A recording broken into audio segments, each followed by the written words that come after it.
Badlands. Explain those Badlands. That's a hell of a name.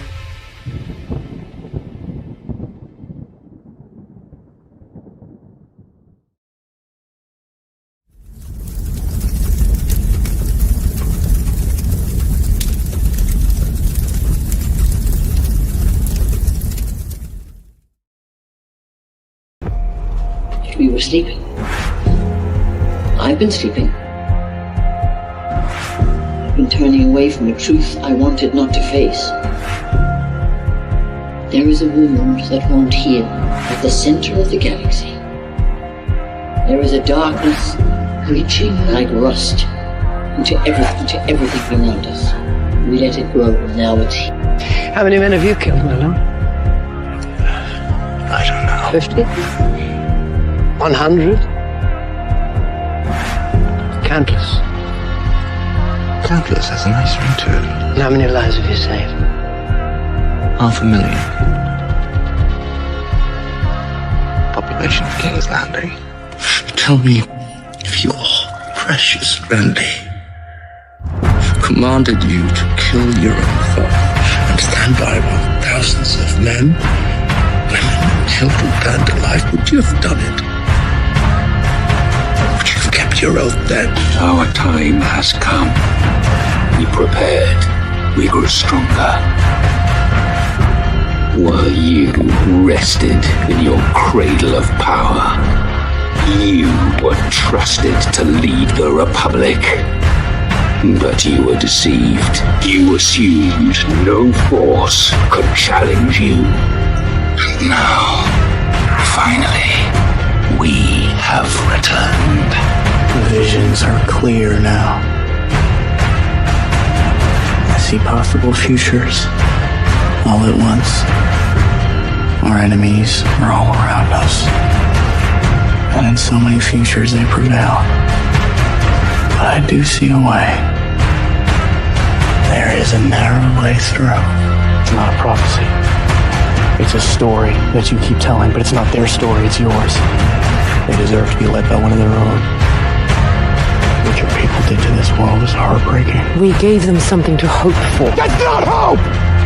We have survived by hiding from them, by running from them. But they are the gatekeepers.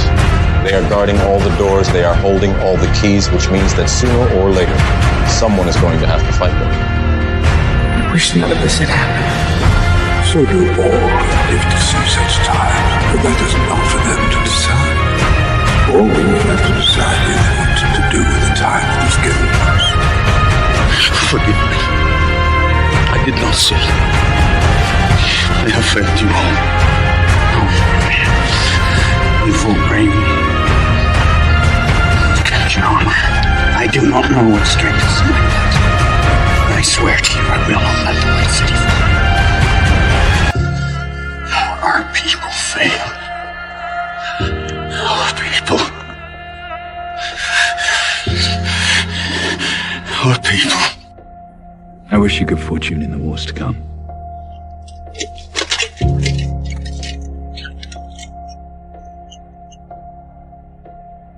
And now it begins.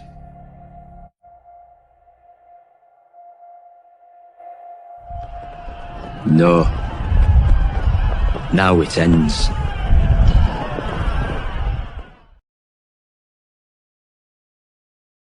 All right, guys, welcome to The Narrative, episode 39. I thought I looked weird there. Didn't have my background in. The Sovereign Mind. I think we're going to figure everything out tonight, just like we have figured everything out on every other show of The Narrative. That's why you're here. My guest tonight is none other than the enigmatic Chris Paul, I would say. Mrs. Bright is already trolling me in chat. The troll will be on you, or the joke will be on you, and Baby Bright begins stirring in approximately 2 hours, right when you are going to bed. And, then I'm going to hear all about it, I'm sure. But as I always say, the door is closed, and she can't get in here. She's actually pretty weak and not quick. So, I like our chances. Anyway, kind of a weird battle space going on. Some people think it's a really, really good battle space. in the current persuasion of the info war. Some people do not. Some are in the middle.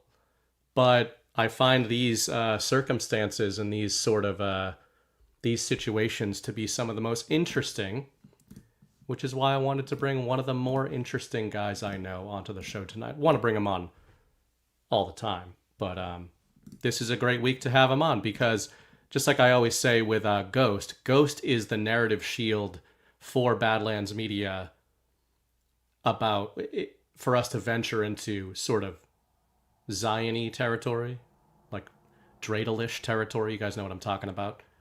We don't have to go there because Ghost goes there. Chris is our narrative shield against reality itself, or perhaps the false reality. He will go places that others dare not go. So we'll get to all of that.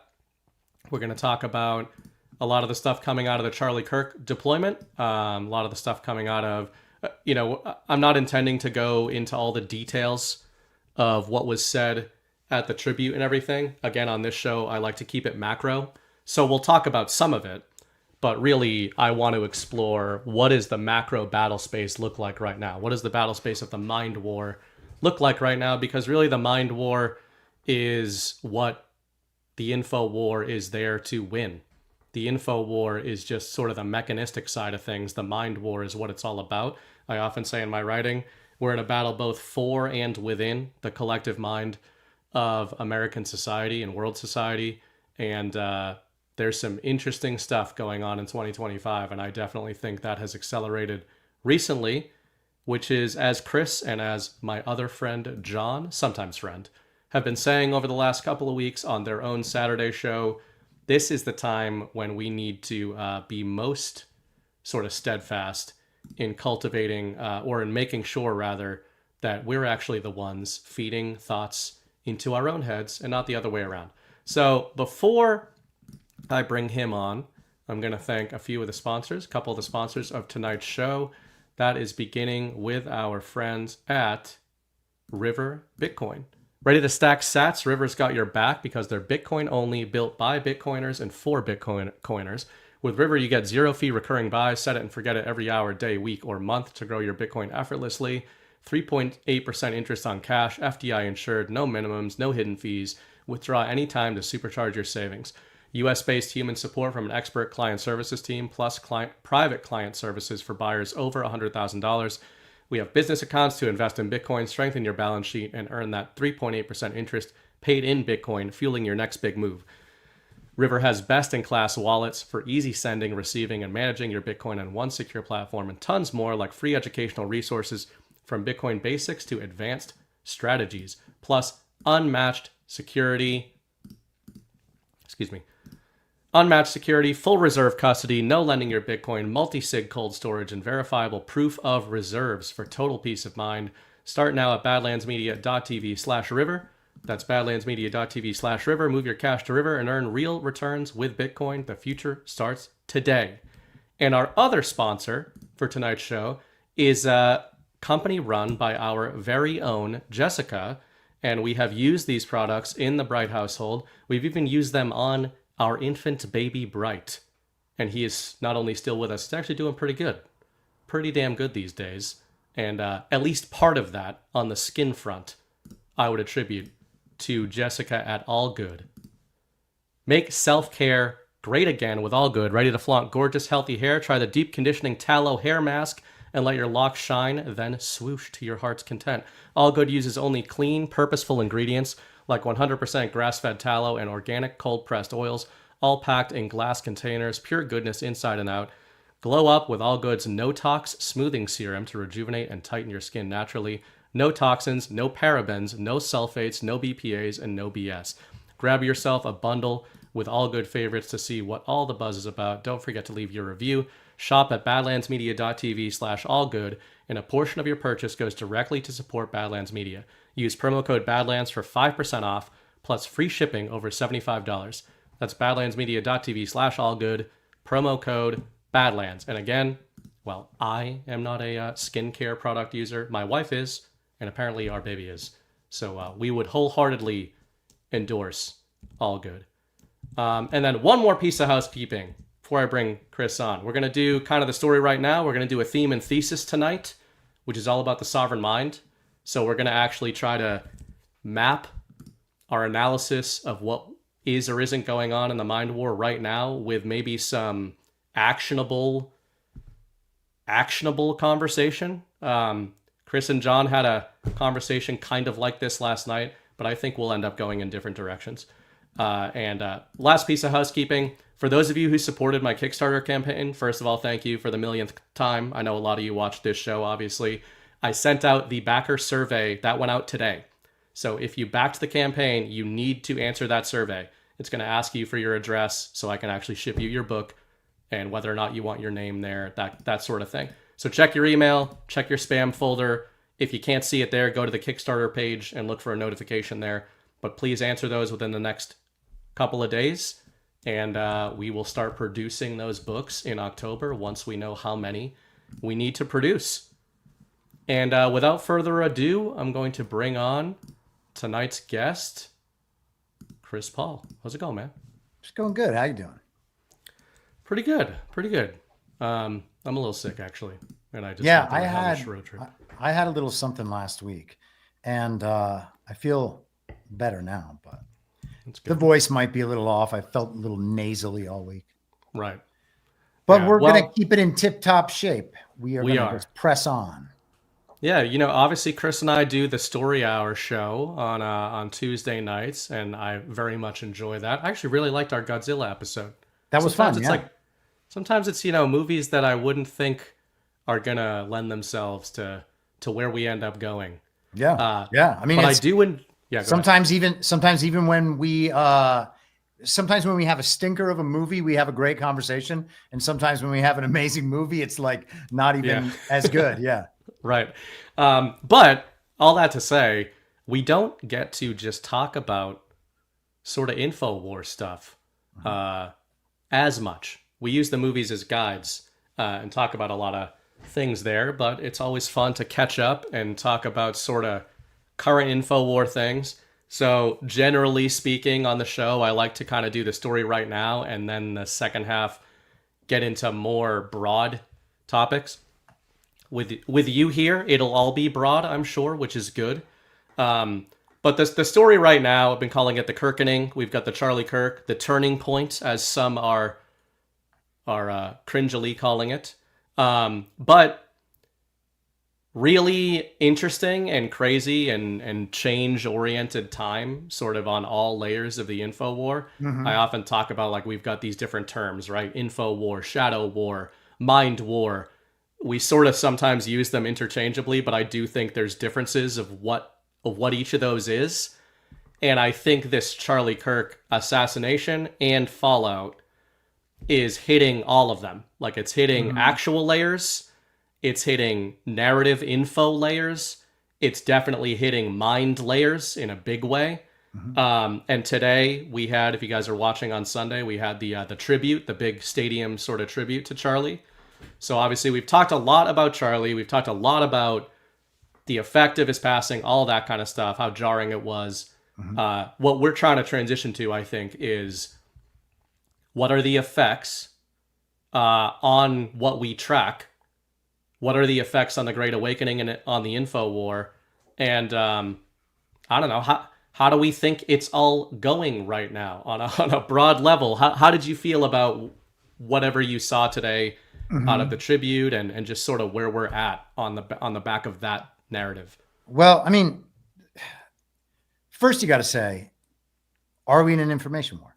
And if you believe that we are in an information war, then it would behoove you to take a different stance when you're consuming information and trying to analyze what it is you're seeing out there in the world, knowing that the things that you're seeing are mediated. They are all spoken by strangers, many of them with a great deal of power, who are systematically trying to exploit us. So if there's an information war being waged, we are the targets of that war. And, there's a lot of people in the kind of truth orbit that believe that they are somehow outside of it, right? They just have to post memes all day and reference Q posts. And this is taking over the internet. It's going to make us the news now.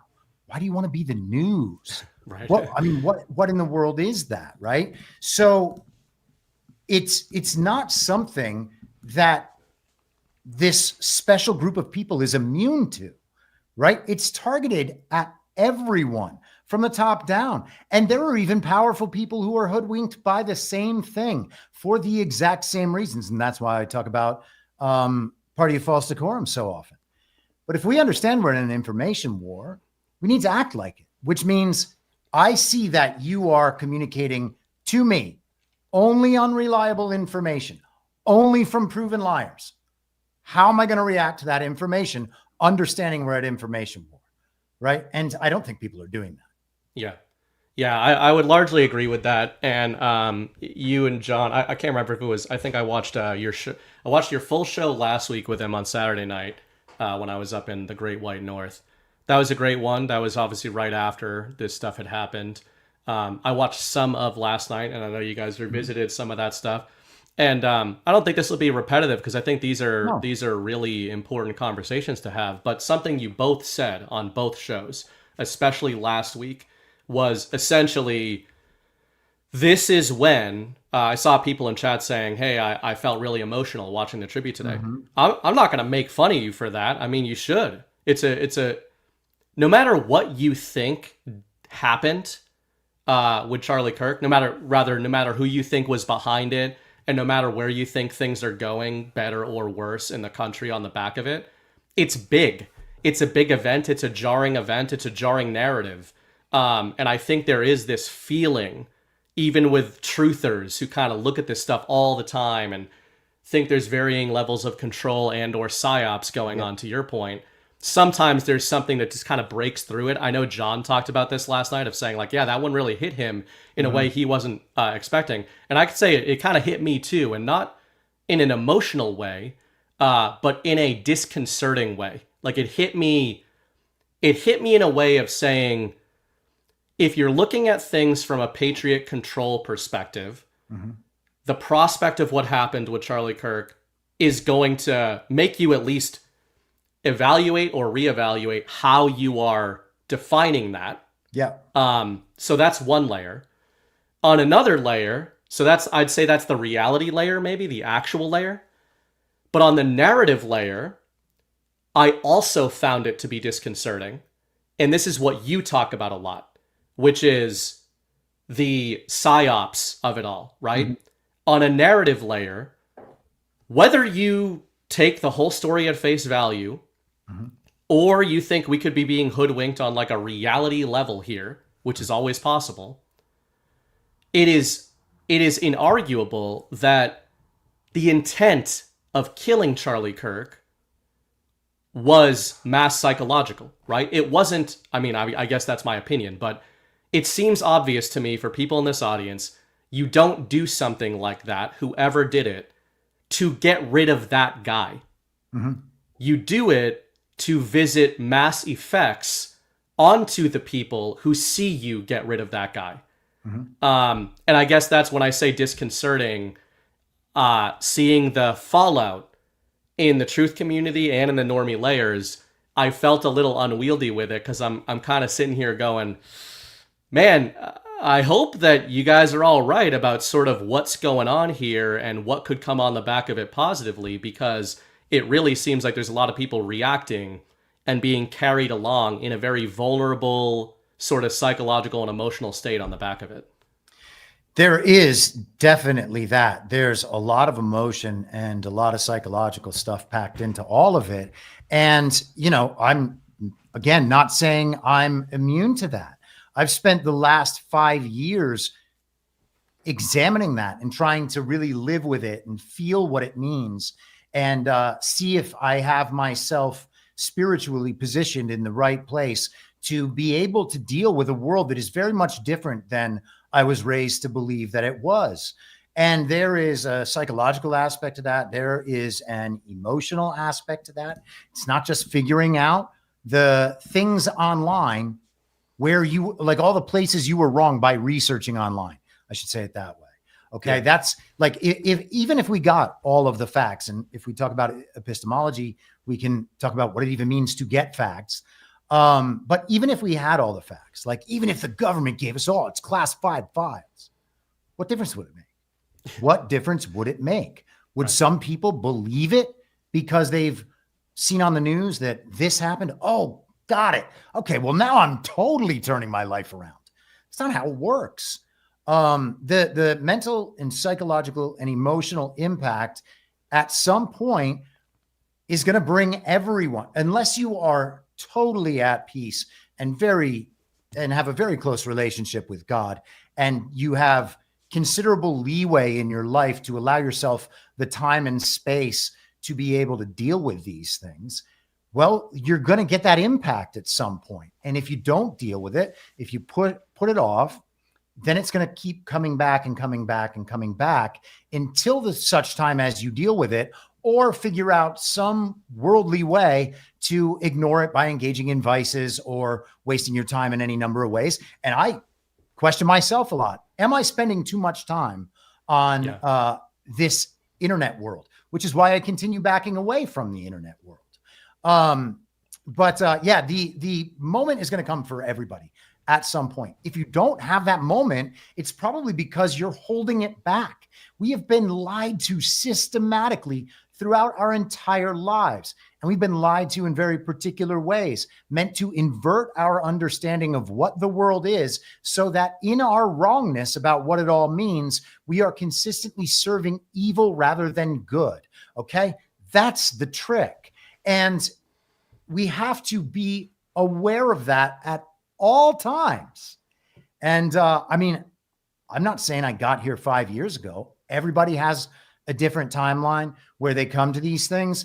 But for as long as I feel like this remains my role, doing this stuff, and people are like, you're losing followers. I don't give a shit about whether I have followers. If all my subscribers vanished, if all my followers vanished, I would find something else to do with my life. And I'm not even opposed to doing that. So I'm gonna cater to people's feelings and lie myself in order to ease people's social concerns. No way, never. I already did that in real life with my real friends. I'm certainly not gonna cater to that sort of thing on the internet of all places with total strangers. That would be crazy. But yeah, man, it's all about that moment, and people are going to choose a direction. And I've always very hopefully thought, the whole 4 to 6% loss forever thing would be about that. At that moment, when that moment is finally hit, where everybody realizes it's that moment, and maybe we're on that, approaching it, in it, at the end of it, I don't know. Hopefully in the next few months, it will not be this frenetic. But if we are there, I always hope that the 4 to 6% would be those people who don't wake up and don't understand that they've been hoodwinked and then don't seek God. And now, 4 to 6%, that would be amazing. That would be an act of God. And, maybe today every day in all senses, everything is an act of God. But, I see the argument for why the discussion of Jesus Christ is important, and taking the kind of, what's the right way to describe it? The way that Christianity in particular is looked at in our culture, like it's backwards and anti-scientific, and it's for a bunch of Luddites and hicks and Luddites. That stuff's not going to fly anymore. And that in itself is a major cultural change that should hopefully enable a whole bunch of other things. But we have to see how people respond to that moment, which is why, for as long as I'm still doing this, I'm going to be like, I'm sorry, but I've watched a lot of bad acting in my life.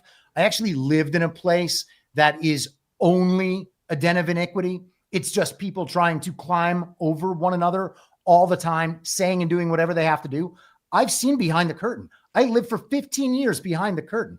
I know what it looks like back there. And, I'm going to say it.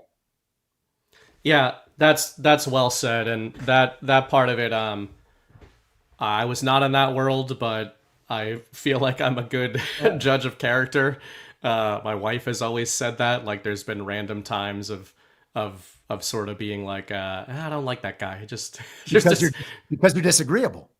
Yes, that's true. I was talking about that recently. Maybe it was with you. On story. Yeah, exactly. Yeah. Sorry, I didn't mean to cut you off. No, yeah, that's true. Very disagreeable. But that means when I have friends, I really, really like them. But yeah, the acting thing. To bring that point back to what I had said about you and John, and I also wanted to relate this to you and I have talked about the fact that we used to be liberals, you know, when it was like, let's pick a team. We were liberals. It was kind of Bush era, fallout of 9/11, forever war, all that kind of stuff. And I have really felt at several points in 2025, like, I don't know if what I think is my ability to not fall into some of these psyops, or I shouldn't even say that, because it implies I think I know what's going on, and I don't. When I say not falling under the psyops, I mean I don't feel emotionally affected and emotionally out of control. When I said I felt disconcerted after Charlie Kirk, it was more of a heavy weight of feeling like, man, maybe the enemy, so to quote unquote, has more kinetic power projection left than I thought. I will admit, selfishly, humanly, having a kid now and having a wife, being way smaller of a figure than Charlie Kirk, but doing stuff where we go in front of people, like, it definitely, I watch that and think of it differently than if it was 5 years ago and I'd never done stuff like this. So there was probably part of that in the back of my head too, of being like, man, I've always kind of dismissed a lot of this stuff and been like, nobody's going to do that. Like, we've probably got some kind of protection, and now just sort of being like, well, I guess somebody always could just fucking do that. And you sort of have to make your peace with it at some point. Just like you could get hit by a car or something like that. But you and John both really focused on these moments being when it is important to be able to question these things. And I'll bring a shark analogy into this that works. And this is in my growing up, all throughout my life, I was terrified of sharks ever since I'd seen Jaws. And I live in an area where there's a million great white sharks. And like, it was rooted in what I later came to know was first principles thinking that I was employing as a small child, of understanding that all of the adults around me were not being logical, because they would do things in the water around here that I knew was not smart to do. But they would talk like, well, the chances of this bad thing happening are very low. And I would say, well, yes, but if you don't do that thing, there's no chance. And an example of a shark would be, I'm not saying don't swim in the ocean. I'm saying don't swim out at the buoy in the ocean, because that's where they are. And there are signs that that's where they are. And you can swim and have just as much fun in 3 feet of water close to shore as you can out there. Yeah. And I see tourists do it around me and around my house all the time, every summer. And every time I am picturing a spray of red water because I know it's coming. And that's to relate this to what's going on with Charlie Kirk and all that. Like, you guys are having difficult conversations on the last 2 Saturday shows. I think John and I did as well on this past Wednesday. Yeah. And I think the response that somebody like you gets a lot when you're saying you're losing followers and that sort of thing, or if that's happening. Well, no, that's always the threat. Like, you can't talk to me this way. Like, but let's say it is. And then they're like, I give you $5 a month. I'm allowed to insult you and tell you your motivations are terrible. Right. Exactly. Get out of here. But whether or not that's happening, I think people misunderstand. Those people misunderstand that when you're talking about bad acting and you're talking about what you think could be going on with some of the people very, very, very close to the Charlie Kirk situation. You might be wrong about that. But if you're right about it, it's really, really important to have the conversation about that, which is why I brought the shark analogy. Like, you don't have to listen to me, but you should know what's out there before you go swimming out there. And if you don't even think about it and you think that guy on the beach who's talking about sharks is crazy, then by all means, you go out to the buoy and let me know how it goes. Let me take that one step further. If it turns out, and this is just for the sake of conversation, I am not making an argument that this is the case, but if it turns out that it is the case that no one was actually killed in the trauma event, and we find that out conclusively somehow, like if Charlie Kirk just comes back out, right? Yeah. What would it mean that all of these people spent all of this time watching grainy videos and like listening to sound files and, researching Tyler Robinson's like furry transformer roommate? What would it mean about that time? It would mean that time was not only a total waste, but that you got hoodwinked by one of the dumbest ops of all time. And, I can't know the truth about whether or not someone was killed, but even assuming that he was, you can still understand this to be one of the dumbest psyops of all time. And they've told us in as many ways as possible, if you believe in that sort of full control sort of thing. One of the TP USA guys last night tried to say that Charlie Kirk's neck stopped a bullet from killing other people and pronounced it a miracle. While we have Candace Owens trying to say, oh, he was coming to be Catholic. Come on. Yeah, well, and that part in particular, I think that's actually a good way to talk about the tribute today. So from a narrative perspective, I want to get to Trump. I want to focus on him a lot. But before we even get to him, I think narrative intent is something that we can't always know, but is something you and I talk about in the context of movies a lot and stories. And you and I both talk about the fact that we're in an info war and that's a war of stories, right? That's what the information is. The information is not data files and audio files and even image files. The war part of it is the story that is constructed using all of those disparate elements. And it is astounding. It really is astounding to me. And I saw it going on at Badlands. I'm like, I get it. I understand. It's fun and everything. Like, I understand it. But just analyzing videos and stuff doesn't do anything for me anymore. Yeah. And on two levels. Mm-hmm. On one level, we probably have been here for a lot longer than we think. But we now know that reality construction or deconstruction through AI is comically possible, like to comical levels that we have public consumer access to. Mm-hmm. And we'll be on these shows and we'll talk to people in the info war, both on shows and in our audience, who all say that. They will all just say that.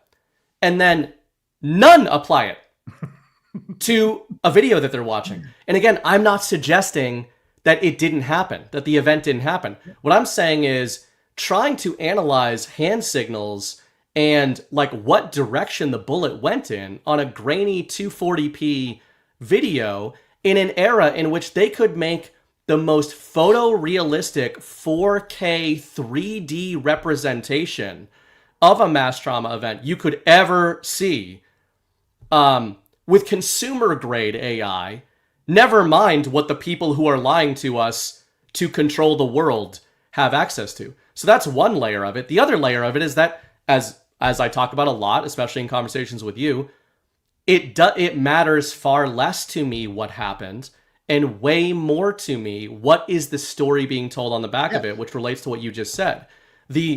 If I'm looking for, like, right now, is there a way to parse signal from noise? I think you touched on it with the whole Robertson thing. Robinson? I don't even fucking know his name. I think it's Robinson. Mm-hmm. That, to me, if I'm looking for characters or speakers that I can safely just ignore on the Charlie Kirk narrative from now forward, it is people who are exclusively focusing on Tyler Robinson and his roommate, right? Mm-hmm. And the trans movement. Yep. And I don't think that's what Donald Trump's doing.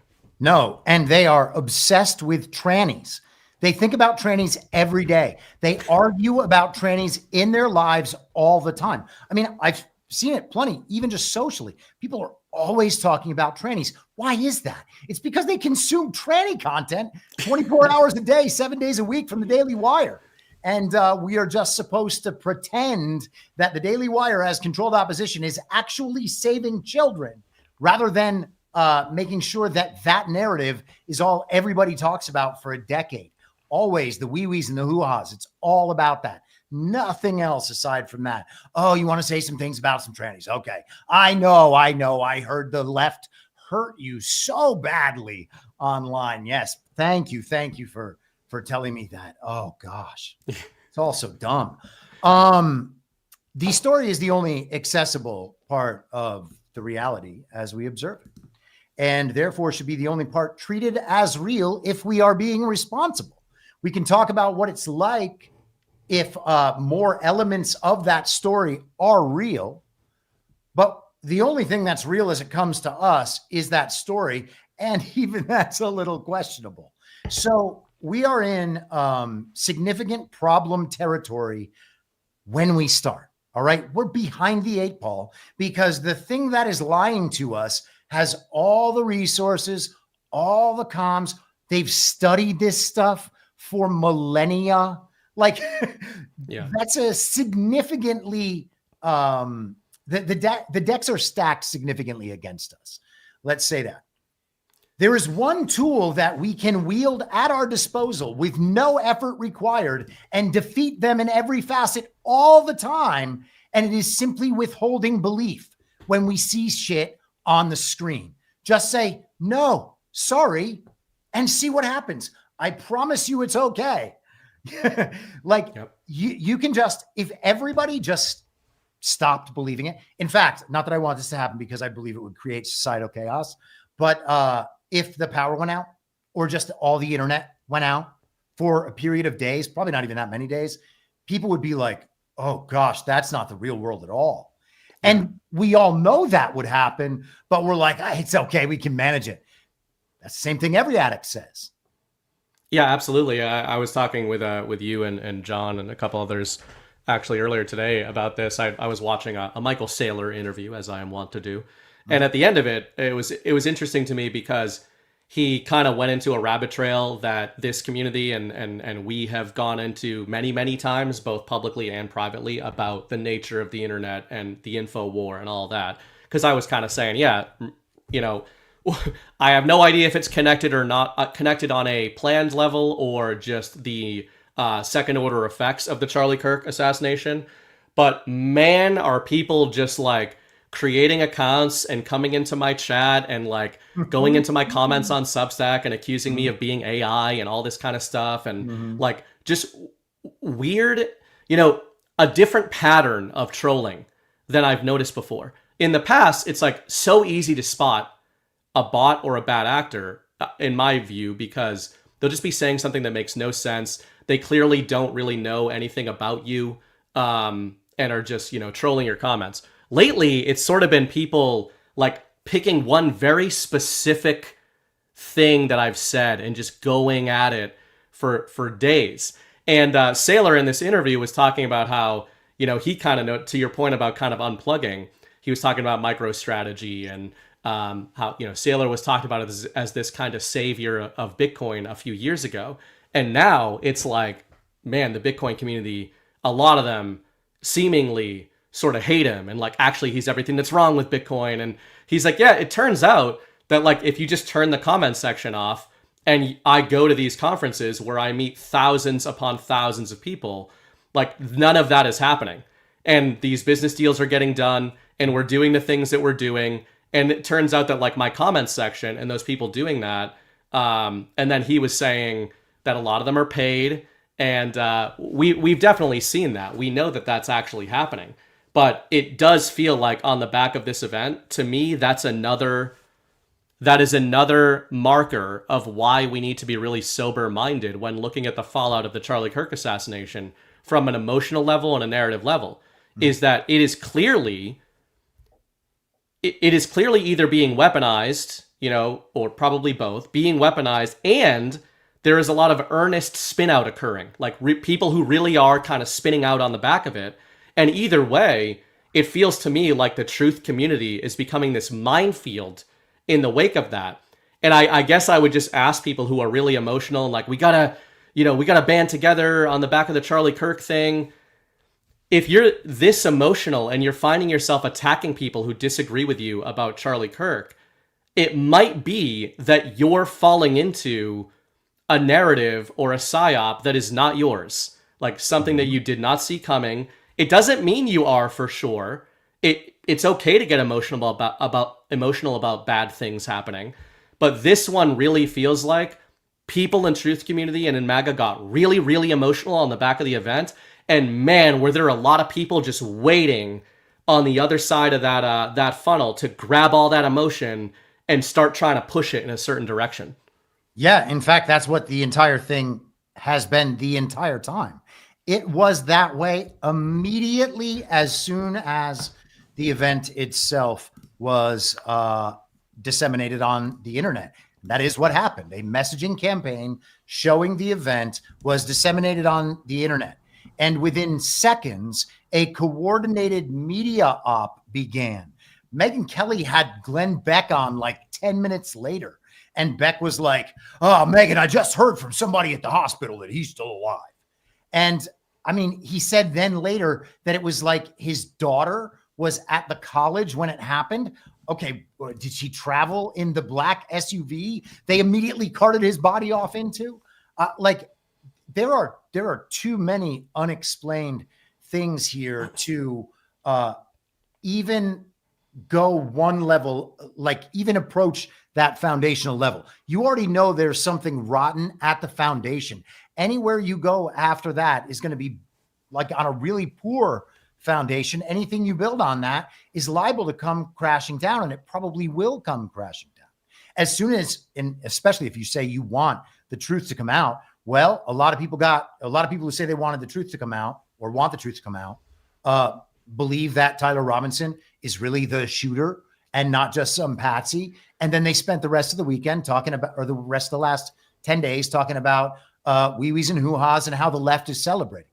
I mean, what are we doing at that point? Yeah. That's not questioning anything. That is repeating the coordinated messaging campaign that you just saw on the screen. Well, guys, I've taken a look at everything on the screen, and I got to let you know, Candace Owens has it right again. Amazing. And I'm just going to say whatever she says now. And if you say that's not so, I'm going to say that it's because you are a crazy lunatic, or you don't have a good relationship with God, or whatever. Say what's in front of your face, okay? If everybody said what was in front of their face instead of what they thought they were supposed to say, we would be out of this pretty quickly, I imagine. Go ahead. Well, on that note, I mean, just to play a hypothetical to prove this point, and I think if everybody watching is honest with themselves, you can say that this would be true. Imagine this situation, the narrative, was totally inverted. Just like the mainstream media has been programming into the normie hive mind, you know, before and definitely after January 6th, 2021. Imagine you had some prominent leftist, which is not advocating, by the way, just saying to be clear. If you had some prominent leftist in an arena or something, the same exact scenario happened, but it turned out right afterwards, they internet sleuth, they go to Blue Sky, they ask all the liberal anons, find the guy. Who was it? Well, there's a MAGA hat in the back of his pickup truck, according to this footage. Yeah. And, oh, look at his Discord server. He played COD Black Ops all the time. What was he saying in the COD lobbies? He's probably calling people pussies. And then he was at January 6th. His cell phone data shows that he was at January 6th, right? Now, this audience would immediately not dismiss the event. Some of them would dismiss the event and say, we don't even know if that happened, right? But I think that's of far lesser importance. They would, however, dismiss the story. Everyone in our audience, a lot of MAGA would. A good amount of MAGA would, but some of MAGA would be like, oh man, that extremist, he doesn't speak for us. Almost everybody watching this show and watching Badlands Media would say, that is a patsy, to your point. That is a person that was injected to create a trauma event, take the fall for a trauma event, and obviously the point would not be to get rid of that evil liberal that they targeted. The point would be to create a boogeyman of MAGA that they've been programming for a long time. And now look at this situation.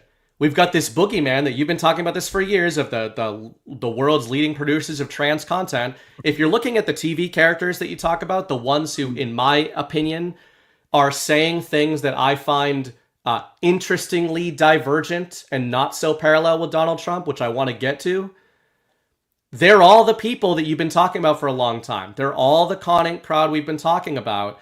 And again, I'm just saying, if you inverted this, we would all immediately reject it and say, obviously the story we're being told, at the very least, is being weaponized. And yet, MAGA, a lot of MAGA, is not willing to do that. Why? In my opinion, because the story makes them feel good. Like, it is that simple. It makes them feel good, and maybe it makes them feel superior in some sort of moral Christian way.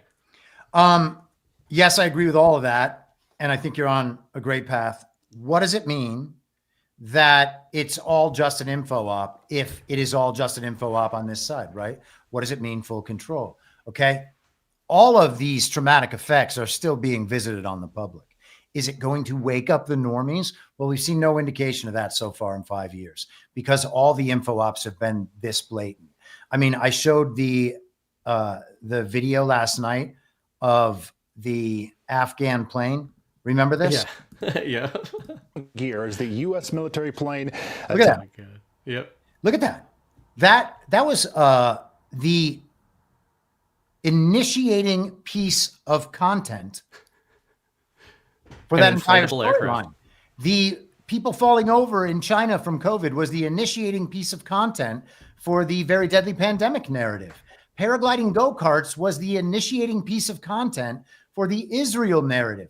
Within the first days of Ukraine, we got the ghost of Kyiv and Snake Island and the influencer at the maternity hospital and a number, and which was directly a reference to the movie Wag the Dog. And everybody's like, nah, it's all still true. Yeah. Those are the other side's Nazis.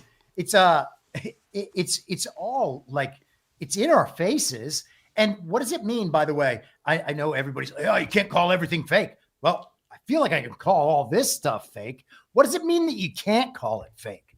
What does it mean that you can't call fake things fake because you saw them on TV and everyone you know is going to get mad if you say it? What does that mean?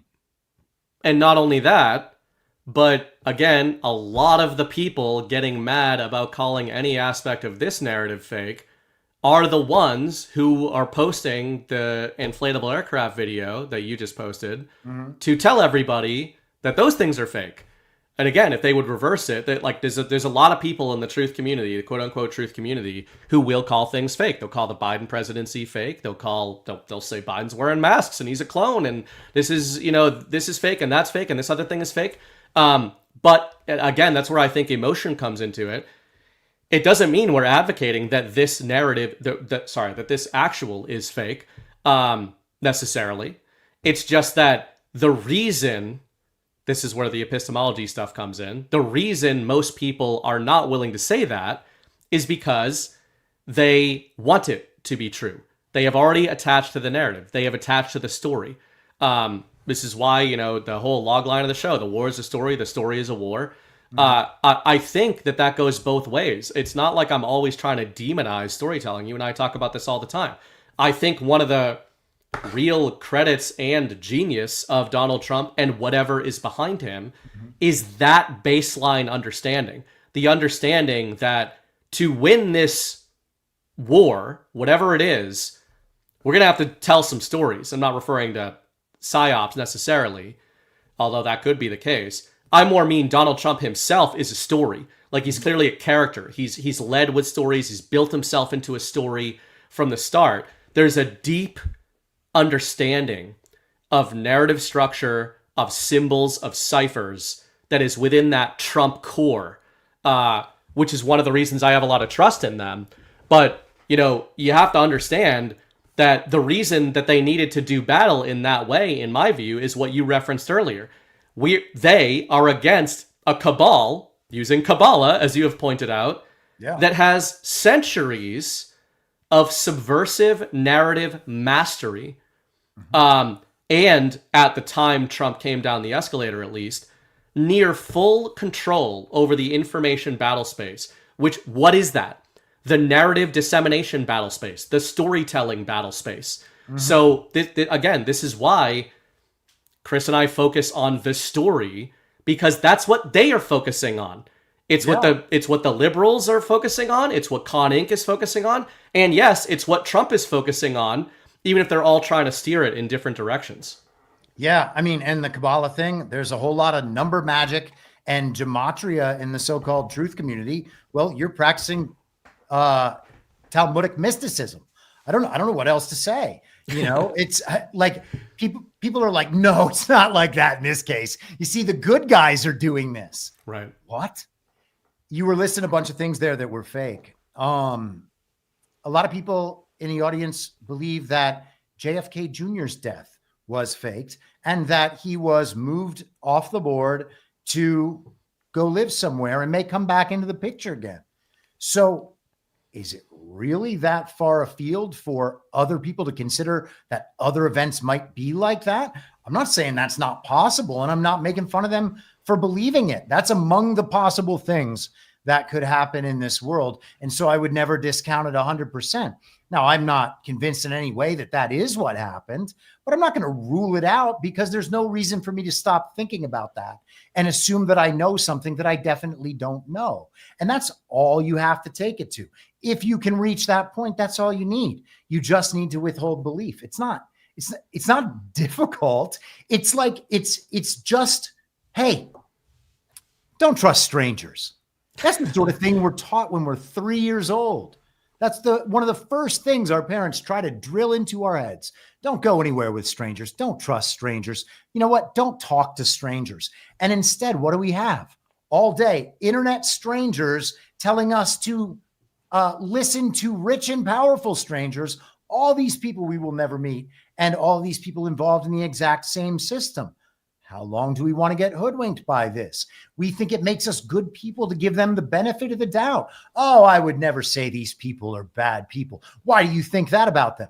Well, the reason I think that is because they're lying to me constantly over a period of years. And I can deal with the fact that they're lying to me, but you see, they're also lying to everyone I know and love. Okay. And my relationships with them are becoming more complicated for those reasons. And maybe there's something deeper underlying that. And maybe this is all just the spotlight that shows us that, and we can deal with it. But, you know, I don't want to see the people I care about lied to because I know how destructive lying is. So to try to head that off, I don't think is a bad thing. And, you know, it is also possible that, let's say Trump is the good guy we think he is, maybe the greatest American of all time. All right. I think that's still well within the realm of possibilities, if not highly likely. Okay. Yeah. That's how much I adore and respect Donald Trump and everything he's done. Okay. If Donald Trump is that good of a guy and is getting all this stuff done, like Michael Saylor mentioned, what would the enemy try to do? Well, the goal is to convince everybody to reject that guy. Yeah. Okay. And they've done nothing but that for 10 years. And a lot of the people on the stage today giving speeches were part of that, going after Donald Trump. Okay. Going along with the COVID op, never talking about our stolen elections. And everybody still listens to them because they're the people on TV. And you can't say it's all fake. Some of these TV characters must be trustworthy, despite the fact that they are rich, powerful strangers that I know are being paid to lie to me. But you got to choose to trust some of them, don't you? It's crazy. And, you know, going back to story structure, I used to say this in my personal life a lot when arguing with normies. And they, for some reason, it made them think I was less right.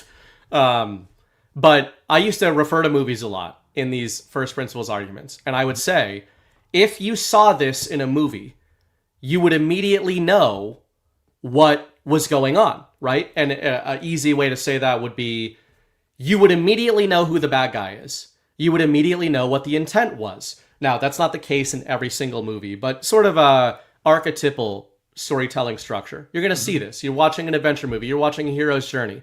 Specifically, what you're talking about with some of these charlatan TV characters, as you call them.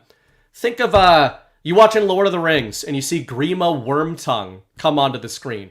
You know that like somebody's going to come in and be like, well, I mean, he's making a really good point. And as the viewer, you're sitting there being like, this motherfucker clearly is working with the bad guy. That's a really obvious extreme example, but it's throughout storytelling. You see this spy genre, etc. You know who the guy is who's acting a little weird, who's playing both sides. And to go one step further, there are many story structures and many narratives where the good guy sort of gets the turncoat to capitulate, right? Like they get him under their sway and they're like, you're going to do what I say now.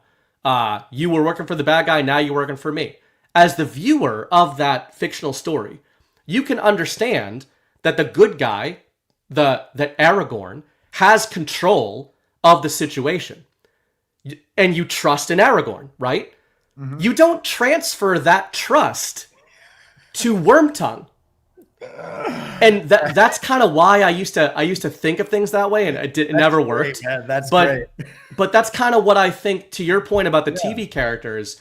You know, if I want to pass it to you, but I guess to finish this point, there's a lot of truthers that I think are earnest and like well-meaning, who are thinking about Patriot control, who do respect Donald Trump to the level that you're talking about, and who think that Donald Trump is involved with a plan, however you define it, that is highly complex, highly competent, and that has, you know, extreme backing, I guess, extreme power projection, control over the battlefield.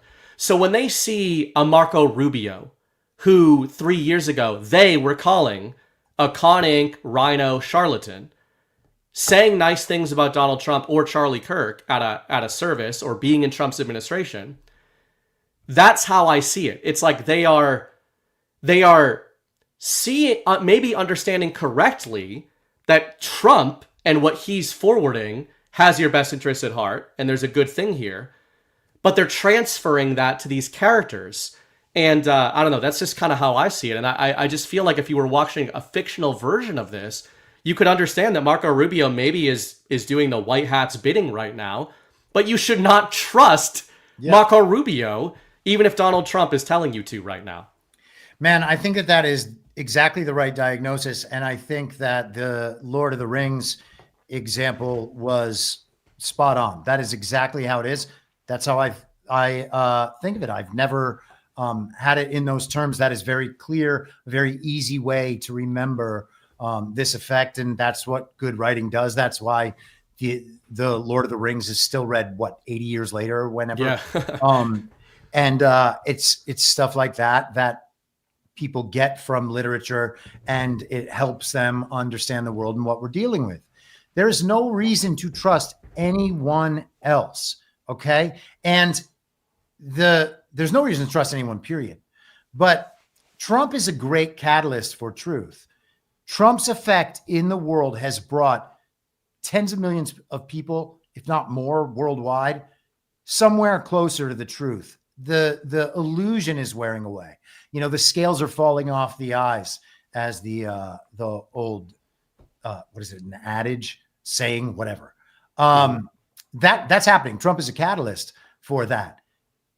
These other people are just lying, okay? And they have had no such effect whatsoever. And that is why they're never censored. That is why they're paid all the money. And we got to just sooner or later accept what that means. Again, we're in the middle of an information war, and we think we as a community keep saying that these people are like secret white hats, and they're just here to wake up the normies, and not everybody can wake up as fast as you. And because they can't wake up as fast as you, they should be lied to. Okay. Until the end of days, apparently. When does that excuse run out? Like, when does that justification run out? And I would also say that all of these people, the people on stage in their political movements, to whatever extent they had them, like RFK or JD Vance, and then all of the media figures and the rest of them, you can see what that messaging op has pushed over these last 4 years. It's a lot of rage bait. It's a lot of uniparty politics, Republican versus Democrat, right versus left, conservative versus liberal, a lot of war stuff, a lot of biomedical stuff. They've pushed all that stuff on their shows to their audience, always in packages of rage and virality. Okay. They make content specifically designed to go viral online, and then they communicate with an organization like Turning Point USA to disseminate that content to everybody, knowing that everyone in that network is going to push that content to everyone so that we get total market saturation. Everyone has seen the content, and then we just align with whoever's view presented it in the way that made us feel like we have some stake and some control. And I would just ask everybody to think, whose audience is more well-adjusted, more emotionally stable, more able to get on with their lives, understanding that this insane psyop is happening? And I would say that our audience is so far ahead of the Ben Shapiro audience or the Candace Owens audience or the Tucker Carlson audience or any of these people. And the fact that they might not be the people the TV tells us they are, and that they might still be this close to Donald Trump, they're clearly just there to communicate the messaging from the administration that aligns with Project 2025, that aligns with the interest of the tech oligarchs. That's the only stuff they actually push. They don't push fixing our elections and the fact that our elections are fake, because of course they can't. They depend on that for when they outlast Trump. I don't know why everybody just gives these people a pass because Donald Trump allows them to be in his orbit. When you are rich and powerful, there are good people in your orbit and there are evil people in your orbit. Okay. And at the level that Trump's playing, everything is a negotiation.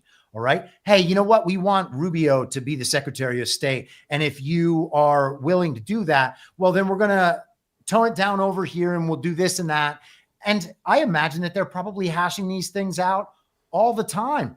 To think that all of these people were put in their positions because Trump thought they were the greatest patriots who ever lived is, I mean, that is not responsible. Like, you got to defend Trump. You got to defend the country. You got to defend your family and friends, and you got to defend yourself, and you got to be accountable to God. So one of the first and easiest things we can do is stop pretending to know things we don't know. Very well said, and I want to get deeper into that. That's exactly where I wanted to go next with some of these characters and with Donald Trump. I want to give a shout out to Viva Fry, who just rated the stream, so really appreciate that. Oh, nice. Viva, thank you. Is it Fry or Frey? I think it's Fry. I think they say it Fry. Yeah. Thanks, man. Appreciate that. No. So welcome to the show if you guys are watching for the first time from his channel. Yeah, very, very well said. And I think I wanted to talk about that in light of there's many different circumstances, but let's use the Charlie Kirk memorial, Charlie Kirk aftermath, to drill deeper into Donald Trump and these other characters. Mm-hmm. And jumping off of what you said, you know, you and I think talk a lot about gaming out scenarios. You know, I call it bicameral thinking, but you can call it any. You say mapping a lot, like, and I think that there's sometimes a misunderstanding. Could be my fault, could be a communication problem, but of how people are taking that when I'm talking about bicameral thinking. It's not that it's not just trying to be contrarian and say, well, what if it's this other thing? It's more of building logical frameworks of different scenarios and running those in parallel with each other forward in time. And I guess in time is relatively speaking. For me, I think of it in narrative time. Sort of like I map what I think the story is that these people are trying to tell, and where is that story ultimately likely to bring us as a collective? Do I like that? Do I like the ending of that story? With Donald Trump, for example, the macro story, I think, is sovereignty, power back to the people. You know, the first principles that he has radiated from the beginning are unassailable first principles. There's a lot of details Trump has said and narratives that he's kind of dipped in and out of along the way, whether you're talking about vaccines or even right now with Con Inc., that I can take or leave. But it doesn't bother me because I'm like, what is Donald Trump's foundation? What is the story he's telling? It's about the people taking power back. It's about sovereignty. It's about decentralization. I often say that I think if you listen to Vladimir Putin's speeches, it's a lot of the same rhetoric. These other characters are decidedly and provably not doing that. And I think in the wake of, I would also say that there's a naivety going along with exactly what you pointed out with these people, that if you want to play with what Chris is saying about the TV characters, let's say your Marco Rubio's, I mean, pick a cabinet member like your Hegseth. I don't think Bondi's a great one because of how, everybody has decided it's okay to hate her. Right. Bondi, even RFK. I mean, there's some of them I like, some of them I don't like, just like anybody. But I would just say, people go, well, look at how Trump is using them, and look at what they're doing, and look at the good things that they're saying. Okay, well, first of all, yeah, Trump would use people who have narrative power. Second, in a way, you could consider Trump disarming these people because, like, for example, if for the sake of argument, J.D. Vance was not a Trump guy, is it good for J.D. Vance to be like Donald Trump's little brother in the administration in a position that has no authority of any kind? I don't know. Some would say it's really, really good for his future. Some would say Trump has branded him in a different way, right? And then one more point would be, if you were a bad actor and you're one of these people and you find yourself in the Trump administration or asked if you want to be in it, what are you going to say? No? Yeah. Your whole claim to survival, or your whole path to political and narrative survival, your brand has been built on being fake MAGA. Yeah. Why on earth would you tiptoe away from that branding? You would go into that branding harder than you've ever gone into it before. All of which is to say, you can respond to that, but where I'm leading that is, given all of that, given the fact that they are pretending to be MAGA, or we think some of these people are pretending to be MAGA and may not be earnest, do you have certain things you kind of look for that differentiates them, the people around Trump saying they're MAGA, from Trump in terms of the narratives they deploy and how they deploy them? You can use the Charlie Kirk one or just in general. Yeah, I mean, there's always the trust the plan. There's the plan happening. These guys are just secret white hats. They're carrying out the plan. They're saying the things that they have to say. Okay, maybe. All I know, the only thing I have access to, is that they are not telling me what it is they actually know. Instead, they are telling me a story that is being made up and coordinated among people I know to be paid influencers and media figures who are together disseminating a controlled information on. I know that. Okay. So if I know them to be one of those people, I am going to look at them with the utmost skepticism and make it harder for them to prove things to me than I might from a close friend of mine, for instance. You have a history, where that person's coming from, the likelihood that they might be trying to deceive you or not. And the truth is, we know that from these people, and the likelihood is they're trying to deceive us and we still don't care. That's kind of a problem. Another thing that served me well was determining how they talked about election fraud. Were they willing to say there's absolutely no way to believe that Joe Biden received 81 million real lawful American votes? And then what did they do about it? Did they roll over and play dead and try to usher Trump out into that good night? That's what a lot of them did. Did they speak up and say, actually, this president is illegitimate and we don't have to do what they say, and we shouldn't be talking about passing laws with an illegitimate president who can't legitimately sign them? And we're being told about that now with the auto pen. Well, would it have been better in 2021 to follow the path that many of us followed in taking seriously the fact that we had a totally illegitimate president? Or was it better to just grovel and pretend that politics are normal and that we need to vote really hard in the midterms to make up for the fact that our election was stolen? And all these people took that path. Are any of them populists? Is Tucker a populist? He's the closest one, but Tucker's also a CIA asset who's worth $100 million. You know what I mean? So what do you...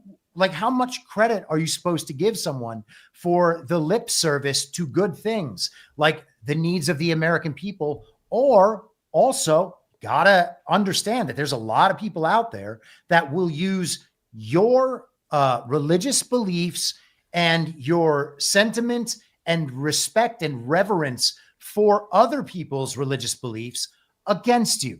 That's what the enemy does. You talked about bicameral. I don't think in those terms generally, not that it's a bad idea in any way. I think that we should look at everything from as many perspectives as we believe we understand. And for me, having been around thousands of people and having to coordinate them in a very high stakes social network situation for 15 years, I know a lot of different personality types and personality archetypes. I have endless clues on when people are misrepresenting themselves intentionally. And I'm going to respect that. I'm going to follow my intuition on those things and then try to act in a way that I believe is godly while asking for guidance on that stuff. And if I can do better than that, someone can please let me know how. I'm always prepared to do better and want to do better. But the bicameral thing is important because what the bicameral view does, and I'm just kind of trying to add to the understanding here because he didn't say exactly this, but you have to look at everything and its opposite. Okay. It's not just about taking a couple different views. It's about particularly finding what the polar opposite is and seeing whether or not that might be true, because what we are in is an inversion. That is the trick coming straight down from the father of lies. We are in an inversion. The devil is going to invert things so that we always do the wrong things and so that we follow the path of evil. Well, these are two opposite ends of the spectrum. Okay. It's not about just going it's not just about negating the thing, right? It's not that I'm happy or not happy. It's that I'm happy or suicidal, right? Like opposite ends of the spectrum. We got to get far out. And is there any indication of that other end of the spectrum? And if there is an indication of that other end of the spectrum, I think you got to really respect that. And, the thing about the bicameral thinking is it is respective of that. Okay. It's not just about generating other options to consider. It's about figuring out what the inverted option is. Yeah. And that's a good way to put it. And like I said, I think a point that maybe I don't drive home enough is the idea of carrying that forward and projecting that forward and holding that, there's a quote about that, the ability to hold contradictory viewpoints in your mind. The funny thing is a lot of people in the truth community misrepresent that. In fact, they often use that as an aspersion on the quote unquote left, right? The left, or people who we consider our ideological enemies, retards, normies, whatever you want to call them. Normies on the right, left, and everywhere in between. I noticed this like with people in my family and friends. They hold contradictory views. It's not that they're wrong. Like, I don't focus on whether or not they're right or wrong very much. I focus on whether or not their internal beliefs are logically consistent. Yeah. You can be entirely wrong, but logically consistent.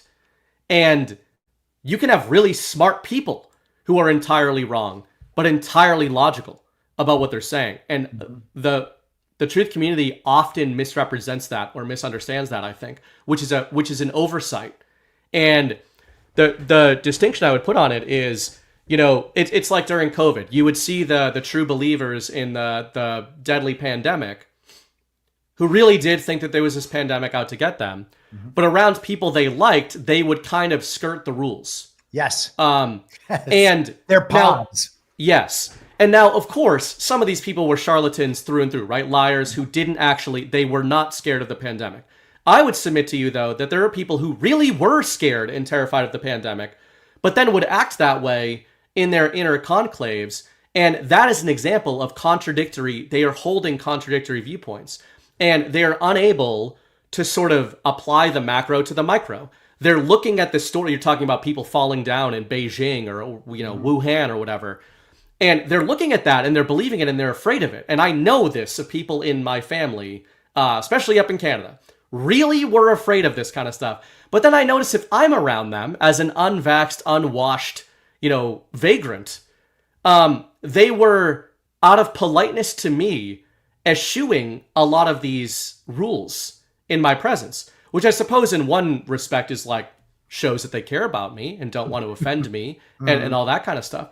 On the other hand, it would infuriate me because I would try to get across to them, if your worldview is true, you should have me locked in a basement. You should not have allowed me to come here. Like, right? if what the way you are talking about this situation is diametrically opposed to the way you are actually living and moving about your life. And that is not the same thing as bicameral thinking. Bicameral thinking, for me, is holding contradictory possibilities in your mind at the same time and projecting those forward over time. And I think what it allows you to do is, like, I will often admit I am on rail A, right? Like, this is what I believe. Yep. But I'm running rail B, and sometimes it'll be you, it'll be John, it'll be somebody else who's like, hey, there's this thing, did you see this thing? And it's like, oh man, that kind of looks more like rail B than rail A. Yes. Yeah. And maybe I'll hop down there and like run it for a little while. An example that kind of came up again tonight that I am very publicly on one rail of, but could be entirely wrong, is Trump Elon Musk. I really enjoy that narrative. I like looking at it. I am on the rail of these guys are affecting a coordinated pincer together.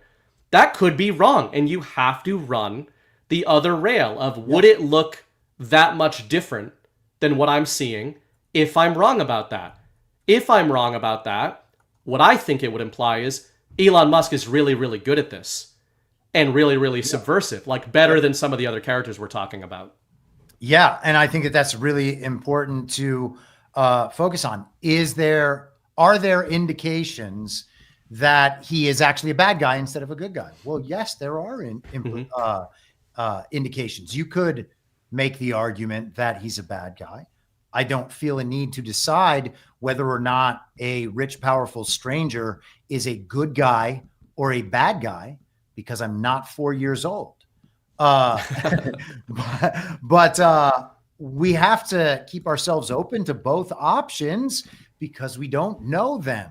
And, we really do have to take the enemy's ideas seriously, right? So we're talking about the two sides of this inversion. We can talk about what the ideals are, what the godly thing is. We might get that wrong, but hopefully we can guide ourselves closer as we go through our lives and we learn more and whatever. But if you don't know, you got to look at the other view, and you really have to take that view seriously. You really have to try to live in that view. What does it mean that these people are actively trying to do evil in coordinated fashion, right? What does it mean that these people are disseminating the same lies while increasing in power? What does that mean about what is happening? And we have to live in those ideas. And again, I'm not trying to base all of this on my background, but I was around the enemy's ideas and I inhabited those ideas. And I had a pretty good sense of the lengths that they would go to protect their image, to protect their livelihood, to protect their relationships when they were cheating, to protect their freedom when they committed crimes. Like these, I knew thousands of people for 15 years. You know what I mean? All the stories that spawn out on that. And I see them, and I would see them 4 to 7 nights a week for 15 years drunk.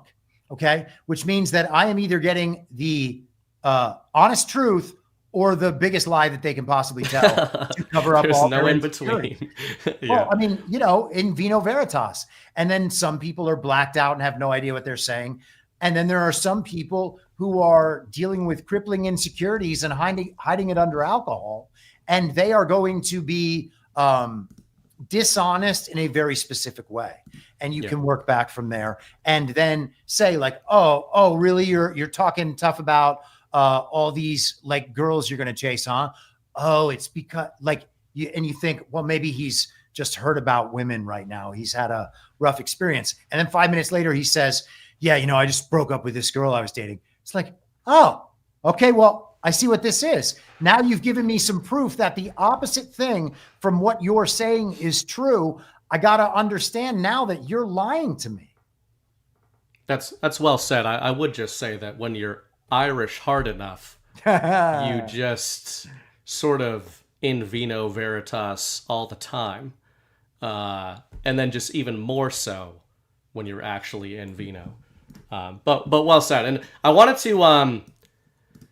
to focus a bit more on Trump with the Kirkening, especially today. Well, I guess the initial fallout, and today especially, not necessarily to dive into all of his statements and psychoanalyze all this stuff, but we're kind of making these macro general statements on generally trusting Trump. I do, based on that first principle stuff, and generally not trusting some of the people around him. Definitely not trusting a lot of the people that are at the forefront of pushing the aftermath of the Charlie Kirk situation. What have you seen out of Trump as it relates to the Charlie Kirk assassination? His narratives, what he's disseminating, just what have you seen out of what he's doing? Mm-hmm. And do you think it tracks with specifically a concept that you brought up on that you created basically on Story Hour, this idea of drafting? Which is I was thinking about that all day in light of the Charlie Kirk situation, and it doesn't mean it's necessarily happening, but man, could I see a real interesting turn happening right now in a drafting scenario. I wonder if you see any of that going on, or just in general, what you think about how Trump is handling this narrative. You know what? Let's before we do this, let's do this. I am going to share the drafting clip. From the movie Days of Thunder. Okay. Here we sorry, I should find, well, this is not in alphabetical order. Gosh. Right when I need it the most. I know, the one time. There we are. I should have grabbed it. There we are. You got it? Okay. Yes. All right. Yes, this is the best version I think we're going to see anywhere. Something Harry and I work on together. It's a little quiet though. It's called drafting. One car tucks in behind another. Two cars can go faster than one. They divide the air resistance between them. Now here's where it gets interesting. The lead car has to floor it to hit 200 miles an hour, but the car that's tucked in behind doesn't. It can go just as fast and still have power in reserve. So when these two cars come off that last turn, the car that's in back can move out of the draft and slingshot past the lead car, beat it to the finish line. And you go straight to victory lane.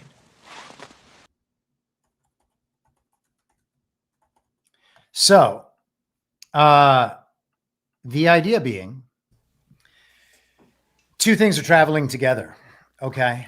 And everyone would naturally assume that the one in front has the advantage, and it's kind of the secret in Days of Thunder is that actually there are certain advantages being held by the car that is behind, breaking up all the wind resistance. And so when you find your moment, if you hit it right at that moment, you're going to get that extra little burst of speed because you're not being slowed down by that wind. And it's going to allow you to overtake the car in front of you. Okay. Yeah. And so how I've related that to what we're seeing is there is a grand plan taking place, a grand conspiracy in the world. There is a global criminal enterprise, I believe, but we also have things like the Great Reset. Is the Great Reset just a hoax? Is it a story and we all got hoodwinked into believing it? Well, we see a lot of transhumanism out in the world. We saw the very deadly pandemic out in the world. Yes, it was just a story, but they still ran that story and still used it to control society. So the idea that they're not putting in the pieces of the Great Reset, we can see the technological surveillance state being built. We can feel the algorithmic manipulation into our thoughts and into our feelings. All of these things are happening. And so we can understand that that big thing is happening. Now, if there's a plan on one side, you got to think that there's a plan on the other, or maybe there's a variety of plans. But if there are good guys, then they have a plan trying to thwart that bad plan.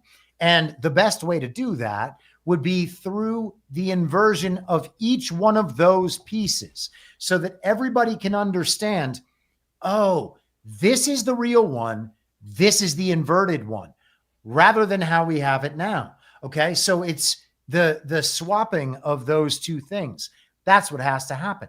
And so then the question becomes, is Trump drafting off of this big movement, or is this big movement trying to draft off Trump, just holding on to his coattails for dear life? Trump might have already passed them. It could be in that situation. But to think that there's no enemy left on our side, I think really underestimates the enemy. I think that would be crazy. I think we have to assume that there's still plenty of enemy on our side and that Trump has to deal with those people as best he can, as we all do. We can look around our own lives, and there are going to be some people who are totally awake. We probably gravitate to, or not even totally awake, but very aligned with us, let's say. I'm not trying to put myself separate from anything, okay? Like we all have things, all right? But we're probably around people who are aligned with us. And then there are some people that we know that are exactly the opposite. And they hate people like us, as many people in our community hate people like them. Hate's not the right answer. The rest of the people are just floating around in the middle, trying to figure out where the right incentive structure is, because they have their decision-making ability on any serious critical thinking or moral level has been systemically brainwashed out of them. We have been conditioned to respond to these things in a certain way. And it really is important to at least understand both sides. Everybody should come down wherever they want, man. People always think that, like, I want people to agree with me. I don't give two shits if people agree with me. I don't care what anybody's beliefs are, okay? If someone wants to confront me about something or wants to say that I'm saying something false, okay, but we're not having a conversation at that point. That's something else. And if we want to do the other thing, good, I'll do the other thing. But what we're not going to do is have a conversation. And it's definitely not going to be a situation where because I want to show everybody who's witnessing the conversation, I want to show them that I'm the good guy. So therefore, I'm going to handle the conversation in a dishonest and inauthentic way in order to focus on the social concerns rather than the substance of the conversation. And then the last layer of that, of course, is you don't even know online what the real people are, much less that they are representing authentic viewpoints of their own, which is why I have a whole system of being able to test whether or not that's what they're doing. That's what You Sound Vaccinated is. It's a test that I give the person who's trying to, like, get me online. Oh, I'm going to go slay that dragon. All right, come on, Dragon Slayer. Let's see who you are. And I post one dumb meme and they spin out of control. And so I send them stuck on retard. And then they spin out of control even more. And they could do it 30 times. There are people who come back to me months later, still angry, still only getting that one GIF, and they still do it. And every time they do it, they get crazier. So, hey, man, I don't know. All fantastic. You know what's funny is I hit my father-in-law with I told him about You Sound Vaccinated, and he thought it was hilarious, and he kept bringing it up all week, and he's vaccinated. Wow. But he thought it was fantastic because he just kind of got it. He got what you were saying. I was like, well, my friend Chris just says, when he just doesn't want to deal with something. I was like, I'm a lot more argumentative, sort of, and go straight in and start trying to go punch for punch, and I'm like, Chris just hits him with a disarmament. And I was like, yeah, it's funny to watch because it sort of short circuits them. Yes. But I'm so glad you mentioned that, because before you even got to that, on the back of the drafting, I was gonna say on a episode after my guest left, I did like a little solo run talking about MMA every once in a while, and I bring up Bruce Lee, and Bruce Lee is like a first principles thinker and interesting and everything, but he didn't have a lot of like stuff you could watch in terms of fighting. He didn't fight at a high level despite the hero worship of him. but really interesting thinker. He had his style was called, which nobody at GART got, by the way. I gave away a free edition of my book, and not a single person got the answer. I said, what is Jeet Kune Do? It's the way of the intercepting fist, is the technical translation for what Bruce Lee style was, but it's actually kind of a misnomer. So in English, it means the way of the intercepting fist. So Westerners thought he meant like, yeah, be fast and get there first. You intercept the enemy. But really, the more accurate translation is the way of no way, the way of no style, the style of no style. And his whole mentality that he preached was this first principles approach of why on earth would I limit myself to a fighting style when I don't yet know what my opponent is capable of? I need to learn what he's capable of because the tools I've brought to the fight in the order in which I've structured or levered those tools might not avail me well against this opponent. A modern version of that you could see on tape doing this is my favorite fighter of all time, George St. Pierre, happens to be a Canadian, but the GOAT, I think. And he was not the fastest, he was not the strongest, but he was the smartest. And he recently kind of was showing people, like a kid at a training seminar was asking him, like, how did you do it? Just like, why there was a trend in St. Pierre's fights that I think is similar to what you're describing in the Info War, where the first rounds would be crazy, the second round might be crazy, and then his opponent would just kind of like start giving up. And it wasn't like they were super damaged by George. They just seemed frustrated. Like they would try to hit him and he'd take them down. Then he'd try to, they'd think he was going to take them down and he'd pop them in the face with a jab. And they would start freezing up, and he called it overloading. That was his fighting style. So what he would do was he would give them all these different looks in the first 2 rounds. Like he would get into an orthodox stance, then he would go southpaw. He would hit them with a jab, then he would go to a leg kick. He would look at their eyes and hit them in the legs. He would look at their legs and hit them in the eyes. And it was this technique that he was saying, like, his style was, I am fighting the mind of the other fighter. And if I can get the other fighter into a loop of thinking about what I'm going to do, even if what I'm doing isn't really affecting them in any way, they're losing. And it was I just thought it was an interesting first principles approach to actual physical combat of saying, if your opponent is thinking about what you're thinking about, they can't beat you because they're not able to progress. They're basically trapped in what you and I have called a sand bunker in the past. But I think you do that, like you kind of have that narrative fighting style or that InfoWar fighting style. And then if you get somebody that like breaks out of it and you progress forward in an argument, it's almost how I see what you're doing. Like you're hitting them with these tests you're talking about. And if they can pass those tests, then a conversation might develop. Yes. Like an argument might progress forward. But otherwise, it's like if you're overloaded, you're just going to stay right here.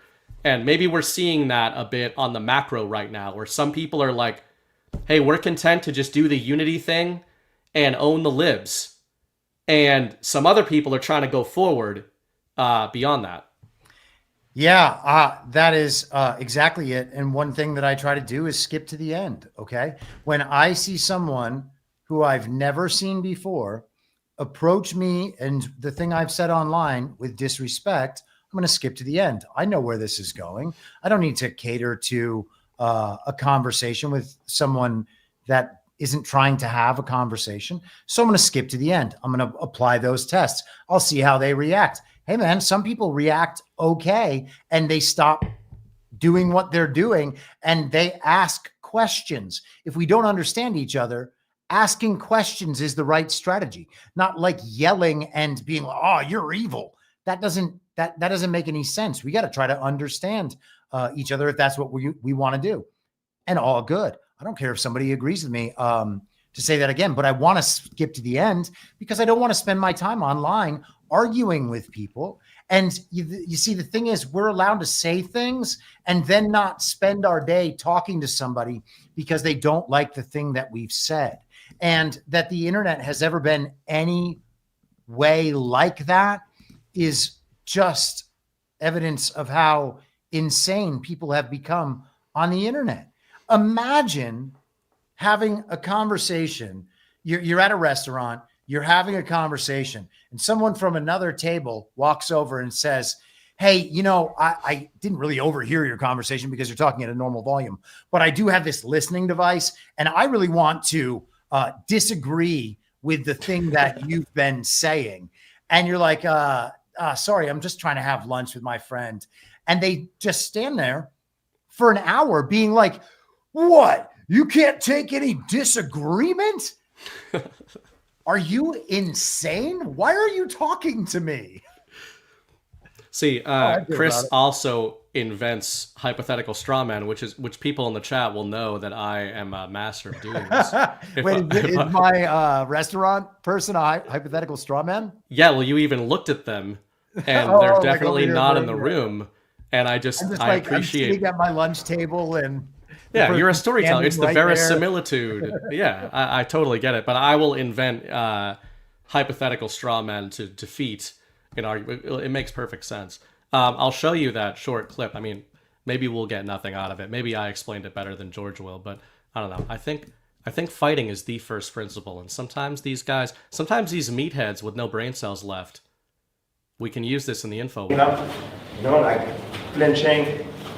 You want to load up the nervous system of your opponent by giving him different useless information to make him worry about. So I'm fighting, so he's reacting and flinching of all the stuff I'm giving it to him. In reality, maybe I want to relax, I don't want to attack him, but I'm looking up, you know, like flinching. That's what I'm doing now, is I'm loading up his nervous system, make him react.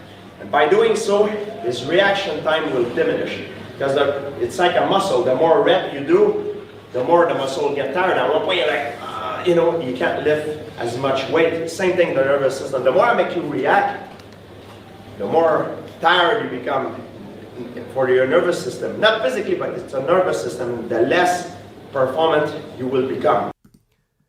The reason I loved that is I want to bring this to Trump with Charlie Kirk and the aftermath here. Mm-hmm. Trump has called himself, and I have written articles in the Master Series, he's referred to himself as a counter-striker. Mm-hmm. You know, very baseline, first principles type of thing. We've talked about it before. But the way George just described that actually made me think of how Donald Trump operates in the info war, in that he gives, and you kind of talk, you and John both talk about this, I think, in sort of a parallel manner, where you talk about the feedback loop of Trump to the MAGA base and the American people, specifically when it comes to enemies in the info war, even the ones maybe that some people can't see. That feels to me like what Trump does. Like it's not just that he baits people in and counters them. I think he does that sometimes, but I'll actually amend what I used to say about that. And Trump doesn't usually go for these knockout blows, you know, in all honesty, and neither did George. He actually was known for winning decisions over people because he would just kind of overwhelm them, and they would lose. They would run out of time. And people would ask George, like, why didn't you like finish this guy? And he was like, well, then I might have got knocked out if I got too crazy. So I let the clock run. And it feels like Trump is doing that, where he gives all these different looks. Like one day he's got this opinion, then he's like, well, no, I didn't really say it that way. I more meant this. And he's always doing that and like taking little bits of every narrative, which it reminds me of stuff you talk about with drafting. And I wonder if you think he's doing some of that even in the Con Inc. realm. Like to me, it feels like the leftoid sphere is kind of routed from the battlefield. But to your earlier point, I do not think that our enemies are gone. And in fact, I think that Trump is just starting to really focus in and hone in on the most subversive enemy, which is the one that have kind of cloaked themselves in his movement. But it feels like he uses a little bit of that overloading sort of thing. So people can't, even as the people who think that they're infiltrating his movement, maybe, they can't quite get a bead maybe on what he's doing. Let me see there was this Eric Trump quote. This is from War Room. on June 16th, 2 days after the military parade, the big military parade that showed Donald Trump was absolutely in control of the American military. I don't think that there's any question about what the optics of that event, or at least I should say, the optics of the event could be about many things that I am not aware of. But one of the things that that event was definitely about was showing Donald Trump's relationship to the military, showing it in front of the world, showing it to the enemy. 2 days later on War Room, Steve Bannon had on Eric Trump first, and then Tucker Carlson. Tucker went off about neocons and Mark Levin and Fox News. And Eric Trump said this. Here is that video. Sorry, who did you say went off on the neocons? Was it Eric Trump himself? Tucker on Tucker. On that episode of Bannon. Wait, hold on a second. I changed it to, gosh, man. I changed it to sorting by name, and now I need sorting by date, and it's gone. Here we are. Become the greatest rhino hunter in the history of the world. I mean, the neocons of the Republican Party are all extinct. And you look at the cabinet that we have now, you look at the way that they're fighting, you look at the things that they believe in, you look at the things that they're doing. Republicans 10 years ago would have thought that none of it was possible because they had lost hope. And we're going to be a better nation for it. So incredibly proud of him, incredibly proud of this journey, and special. Yeah. So Donald Trump, the greatest rhino hunter of all time. Now, at some point in 2022, I think probably pretty early in 2022, I started talking about Donald Trump as a rhino hunter. And one of the purposes of all of this being to locate where the enemy was so that we actually know who the enemy is. And a couple of months later, Donald Trump did nothing more than whisper "de sanctimonious" at some rally in Miami 2 days before the 2022 midterms that instead of being a red wave, were just a terrible election outcome. And what were we told were the causes for that terrible election outcome? Well, Trump was talking about how our elections are stolen, and that caused people not to vote. And we had all these crazy MAGA people rather than establishment Republicans who won in the primaries, and that caused people not to vote. In fact, we destroyed the opportunity for the establishment to come back and save us from the Democrats because we diminished the Republican majority by wanting to have real elections. Right after that, the DeSantis op became very apparent to me. Ron DeSantis did not declare his campaign until May of 2023. I started in on those fools in late October of 2022 because it was obvious to me what they were doing and where they were trying to reroute their attention, where they were trying to reroute other people's attention. Sorry, all of them went along with COVID for the most part. Some of them played a little controlled opposition. Oh, I think that virus is from China. Oh, well, you don't have to wear a mask. You can't violate people's rights that way, but anything helps. Like that was a widespread point of view across the conservative media ecosystem and the kind of what they call the right podcast sphere, which is really all just people who still know that they're liberals, like Joe Rogan and Dave Rubin, who's a gay dad, and had all of these opinions. And these people have always been aligned. They were aligned in their reactions since 2020. They have been aligned on every single issue since then. And we're still like, they don't coordinate their messaging. And then it's like, no, wait a second. There's this organization right here that literally pays them and organizes their messaging campaigns, and you're still denying it for some reason.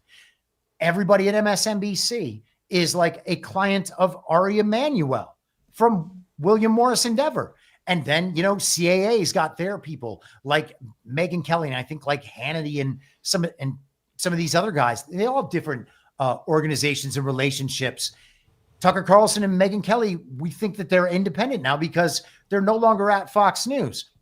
Well, they left for an organization called Red Seat Ventures that was bought by Fox News. So, I mean, honestly, what are we talking about here? Yeah.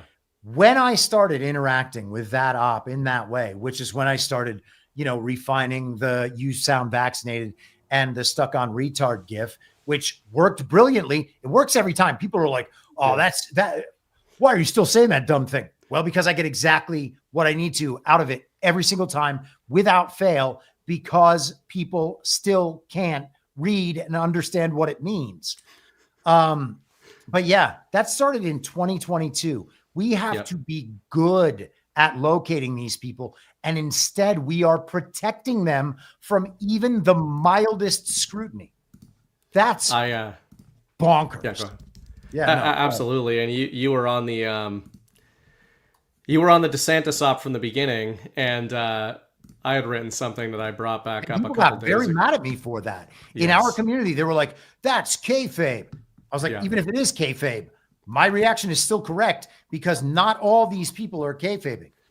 Right. And what I had said at the time was playing with the kayfabe idea at the top level, which again I would apply to this Charlie Kirk situation. I'm more interested in the gravity around those figures. Mm-hmm. So, when I'm looking at Trump and Elon, for example, or Trump and Ron DeSantis, it matters whether or not Ron DeSantis or Elon Musk are actually trying to throw Trump off course and throw us off course, or if they're not, obviously. But I think more it matters. It matters. What you can more readily tell is the info battle space that develops around them, which is what, when you were talking about the Ron op, I don't think you were really talking about so much Ron DeSantis himself. It's like, it's this I'm not saying, he's good. I just mean, it's almost of lesser importance. It is of lesser. Like what he's doing and whether or not he's a baddie. It's more about the industry and the narrative reality construction being built around that. And in 2022, it was in November, I wrote this one, The Wolves Among Us, which I said, actually, on this Charlie Kirk situation, I'm literally just going to repost this with no amendments. And I had just talked about the conning people and said, hopefully you've committed their names and faces and their current dispositions to your memory, so you might recognize the barbarians the next time they're at the gate, or the wolves the next time they're among the flock.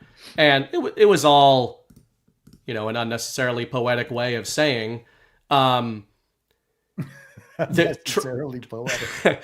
Trump at that time, what I was very struck by in October, November 2022 was, you just mentioned Ron announced the campaign in 2023, right? Mm-hmm. But you could see that Trump had front run it. Yep. Not because of what Trump did, but because all these people you're referencing freaked out. And why did they freak out? They freaked out in November, or I think it was November, because I wrote that article like the week it happened. Trump announced his candidacy for 2024. And Candace Owens and all the conning people, they went online, and some of them were more careful than others, but all of them essentially said some version of, this is unprecedented and too early for him to announce his candidacy.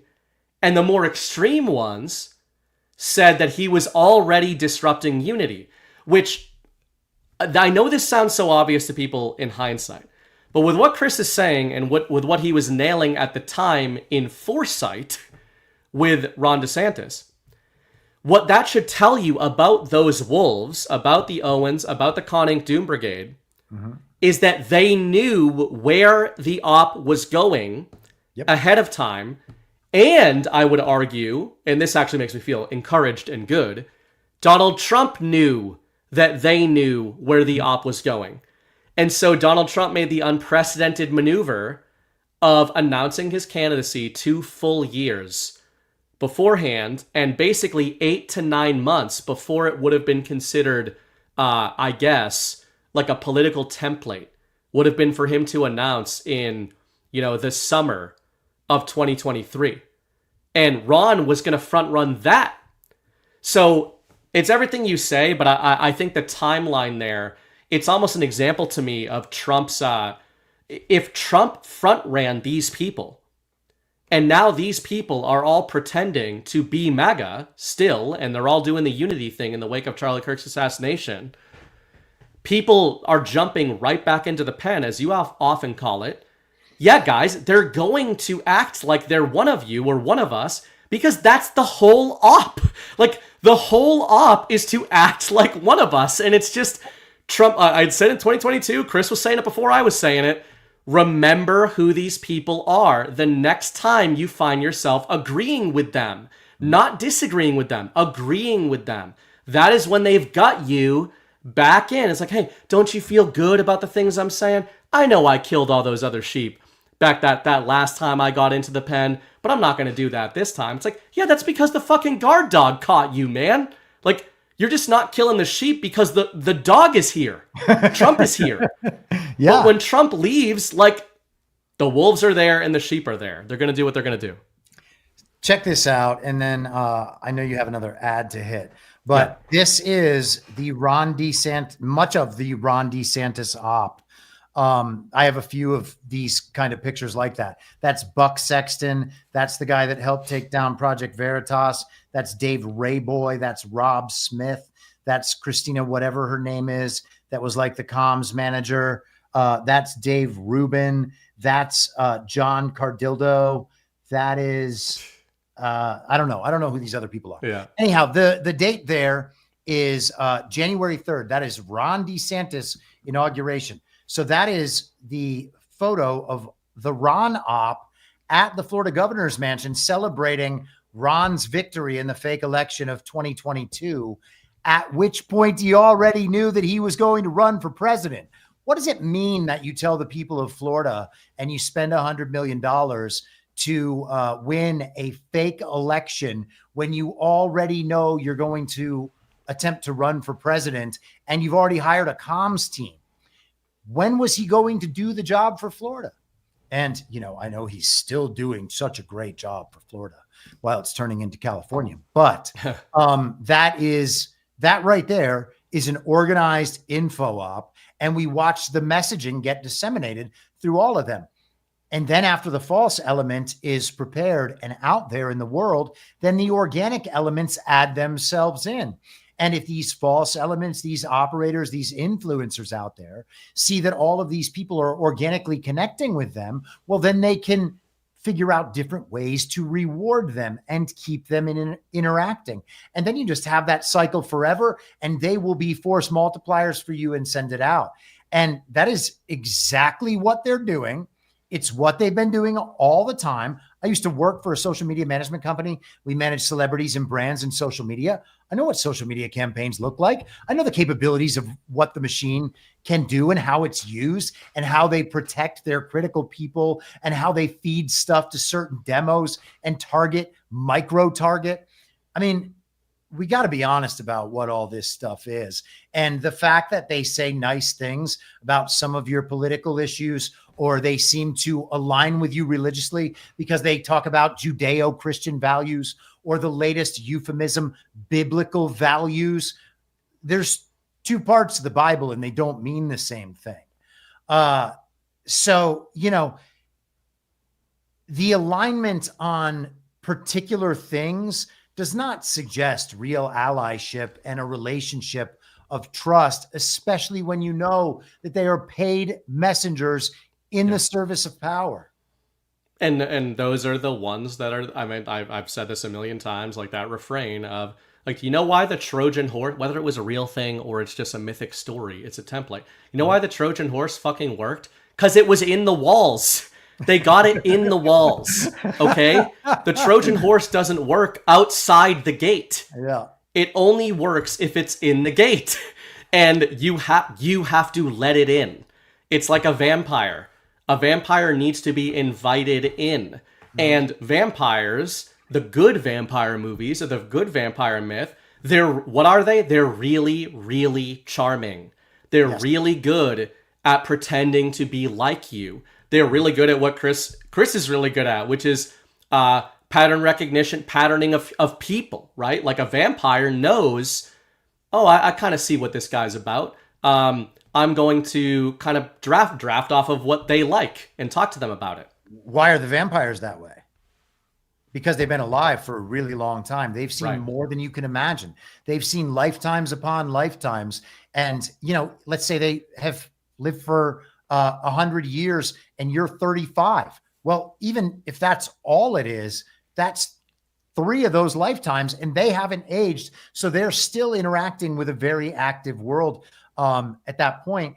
And, I have had a very condensed experience of a lifetime's worth of experiences in 15 years, probably many people's lifetimes worth of experiences when it comes only to personal interactions. Okay.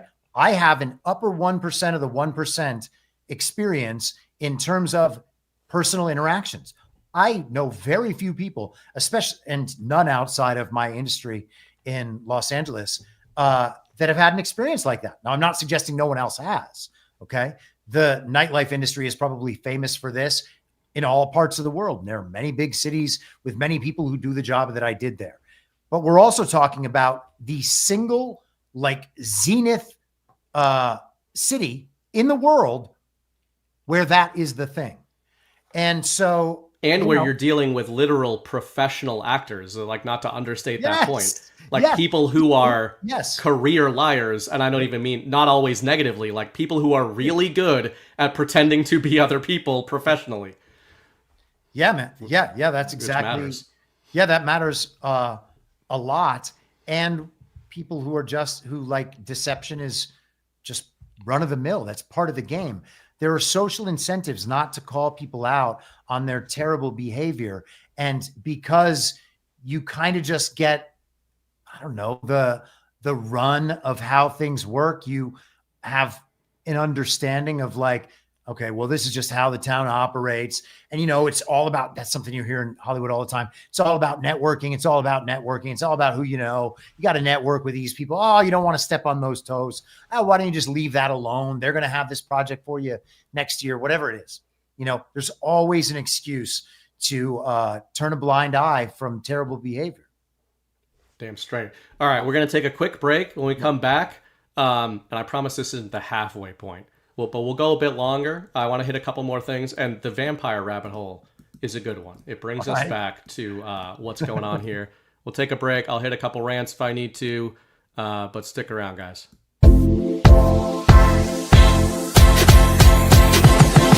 Deodorant should do more than cover you up. It should protect you all day long. Dude, the deodorant stick is legit. I like the mint one. And, you go work out and you kind of get you get funky if you work out. Dude, at the end of my workout, I'm sweating, shirt got all those sweat. I'm like, dude, I still smell good. I absolutely love it. If you guys haven't tried it, try it. That's the difference with Soft Disclosure. No aluminum, no chemicals, just clean, natural ingredients that fight odor and keep you fresh through every workout, every meeting, every moment. I've always struggled with the you can't use aluminum deodorant because you're going to die if you use it kind of thing, because all of the non-aluminum deodorant products suck pretty much. This is different. This is all day. You're all day good, and you're not putting any of that disgusting chemicals right near your lymph nodes. Soft Disclosure deodorant, real protection, real freshness, built on truth. Available in mint and lemon grapefruit. Visit softdisclosure.com and use promo code Badlands for 15% off. Soft disclosure. Soft disclosure, guys. Thanks for supporting it. It's some good shit. Everything you buy from them helps support us as well, and they've been getting rave reviews. I wanted to shout out a boost before Chris gets back here from J-Dub from last week. Said totally love the show, especially when Ghost is on. Ghost was on back-to-back ones. If you guys, this was from last week. They're not casting aspersions, but we did a couple episodes on the Sovereign Alliance, the Bros, the Sovereign Bros. If anybody wants to check those out, I did want to hit. I kind of want to use that little vampire section we got into. And again, drill down into that point of, let's apply that to a reading of what's going on in the wake of the Charlie Kirk assassination, we've all agreed that what happened or what we were told about the story is tragic, it's traumatic, it's jarring. I think I've heard you say this, John said this, I agree with this. If there's some good stuff going on right now, there's definitely a lot of talk about Jesus and a lot of talk about God and a lot of talk about belief and faith and all of that. And now, is all of that earnest? Probably not. There are probably people that are hiding behind that. But we do generally agree. I mean, the ultimate first principle is truth. The ultimate first principle is God. And I think that's the most dangerous game to play if you're a liar and you're going to gird yourself in faith and all of that. Because ultimately, even though people do that, people who earnestly engage with the question of God and faith and Jesus on a first principles basis, you're not going to be able to hoodwink them forever. Like if you invite them into that level of hoodwinking, to use your term, it feels like you're already playing a bit of a losing game there. Like that's the level you've gotten to where now you're openly talking about God and you're using God to try to hoodwink people. That probably means you have retreated from some other positions. That's the way I would put it. But speaking of Trump and speaking of the vampires and the people who are not Donald Trump, what do you see of how Trump is communicating specifically about the Charlie Kirk op? And are there any things that stand out to you about how he is communicating, or maybe not communicating about it, in a way some of these other people are communicating, what they are forwarding, and how quickly, which you kind of referenced, that they were forwarding some of this stuff and in coordination with each other? Yeah, well, he's been very complimentary. He's had plenty of nice things to say when he is asked about it. And I guess that there are times that he has probably initiated the conversation about it over the last 10 days or so. He obviously came out to give an Oval Office address. It's worth remembering that he came out to give an Oval Office address on March 11th of, or was it March 13th? I think it was March 11th of 2020. Maybe it was maybe it was the 13th that he came out for the Oval Office. But that was a massive psyop and hoodwinking. Trump is going to go along with this story. John and I were talking about this a bit last night. He started out being like, yeah, this is a hoax. You don't have to worry about it. And then all of a sudden everybody was like, you're not trusting the experts, Trump. And so at that point, what choice do you have? So he approached this situation, I think, very much the same. The Oval Office address would indicate, I mean, listen, in both cases, the first one was a psyop, okay? COVID was a psyop. If there was any reality to it, we don't have to get sidetracked into that conversation. But beyond anything else, it was the pandemic was on the screen with the death counter and the constant fear-mongering on the screen. The next day, Trump goes to a Yankee game. The next day, of course, is September 11th. And not only are the Tigers players doing the Trump dance down on the field, but Trump is doing the dance up in his box seat. He had a great, very cordial, very congenial interaction with Aaron Judge and some of the other Yankee players. All of this within certainly within 36 hours, within 30 hours. I don't know. I was going to say 24, but it was a little longer than 24. Then he posts the Tiger players dancing that night. He posted that within the news cycle anyway. Yes. Of while the events. Everything else is 100% Charlie Kirk all the time in the entire conservative media ecosystem, throughout all of the influencer sphere. And it still is today, 11 days later. It's just all that. That's all people talk about. He has largely stepped back from that. He gave a speech today. I have not watched the speech, but I know that he mentioned the fact that our elections are stolen. What does that mean while Turning Point USA has a voter registration drive at the funeral that is actually just a commercial for the uniparty right? What does it mean that he's talking about election fraud in front of people who deny that election fraud is a problem, and in fact have the problem increasing in the back room? Okay. Voter registrations are the raw materials of rigged elections. creating more of those raw materials does not help fix our elections. It's not possible to win a fake election. Okay. It's just not possible. And so besides that, I haven't seen Trump with a whole lot of contact on it. Yeah. He just said a few days before the event, John and I talked about it last night, 8 days before something.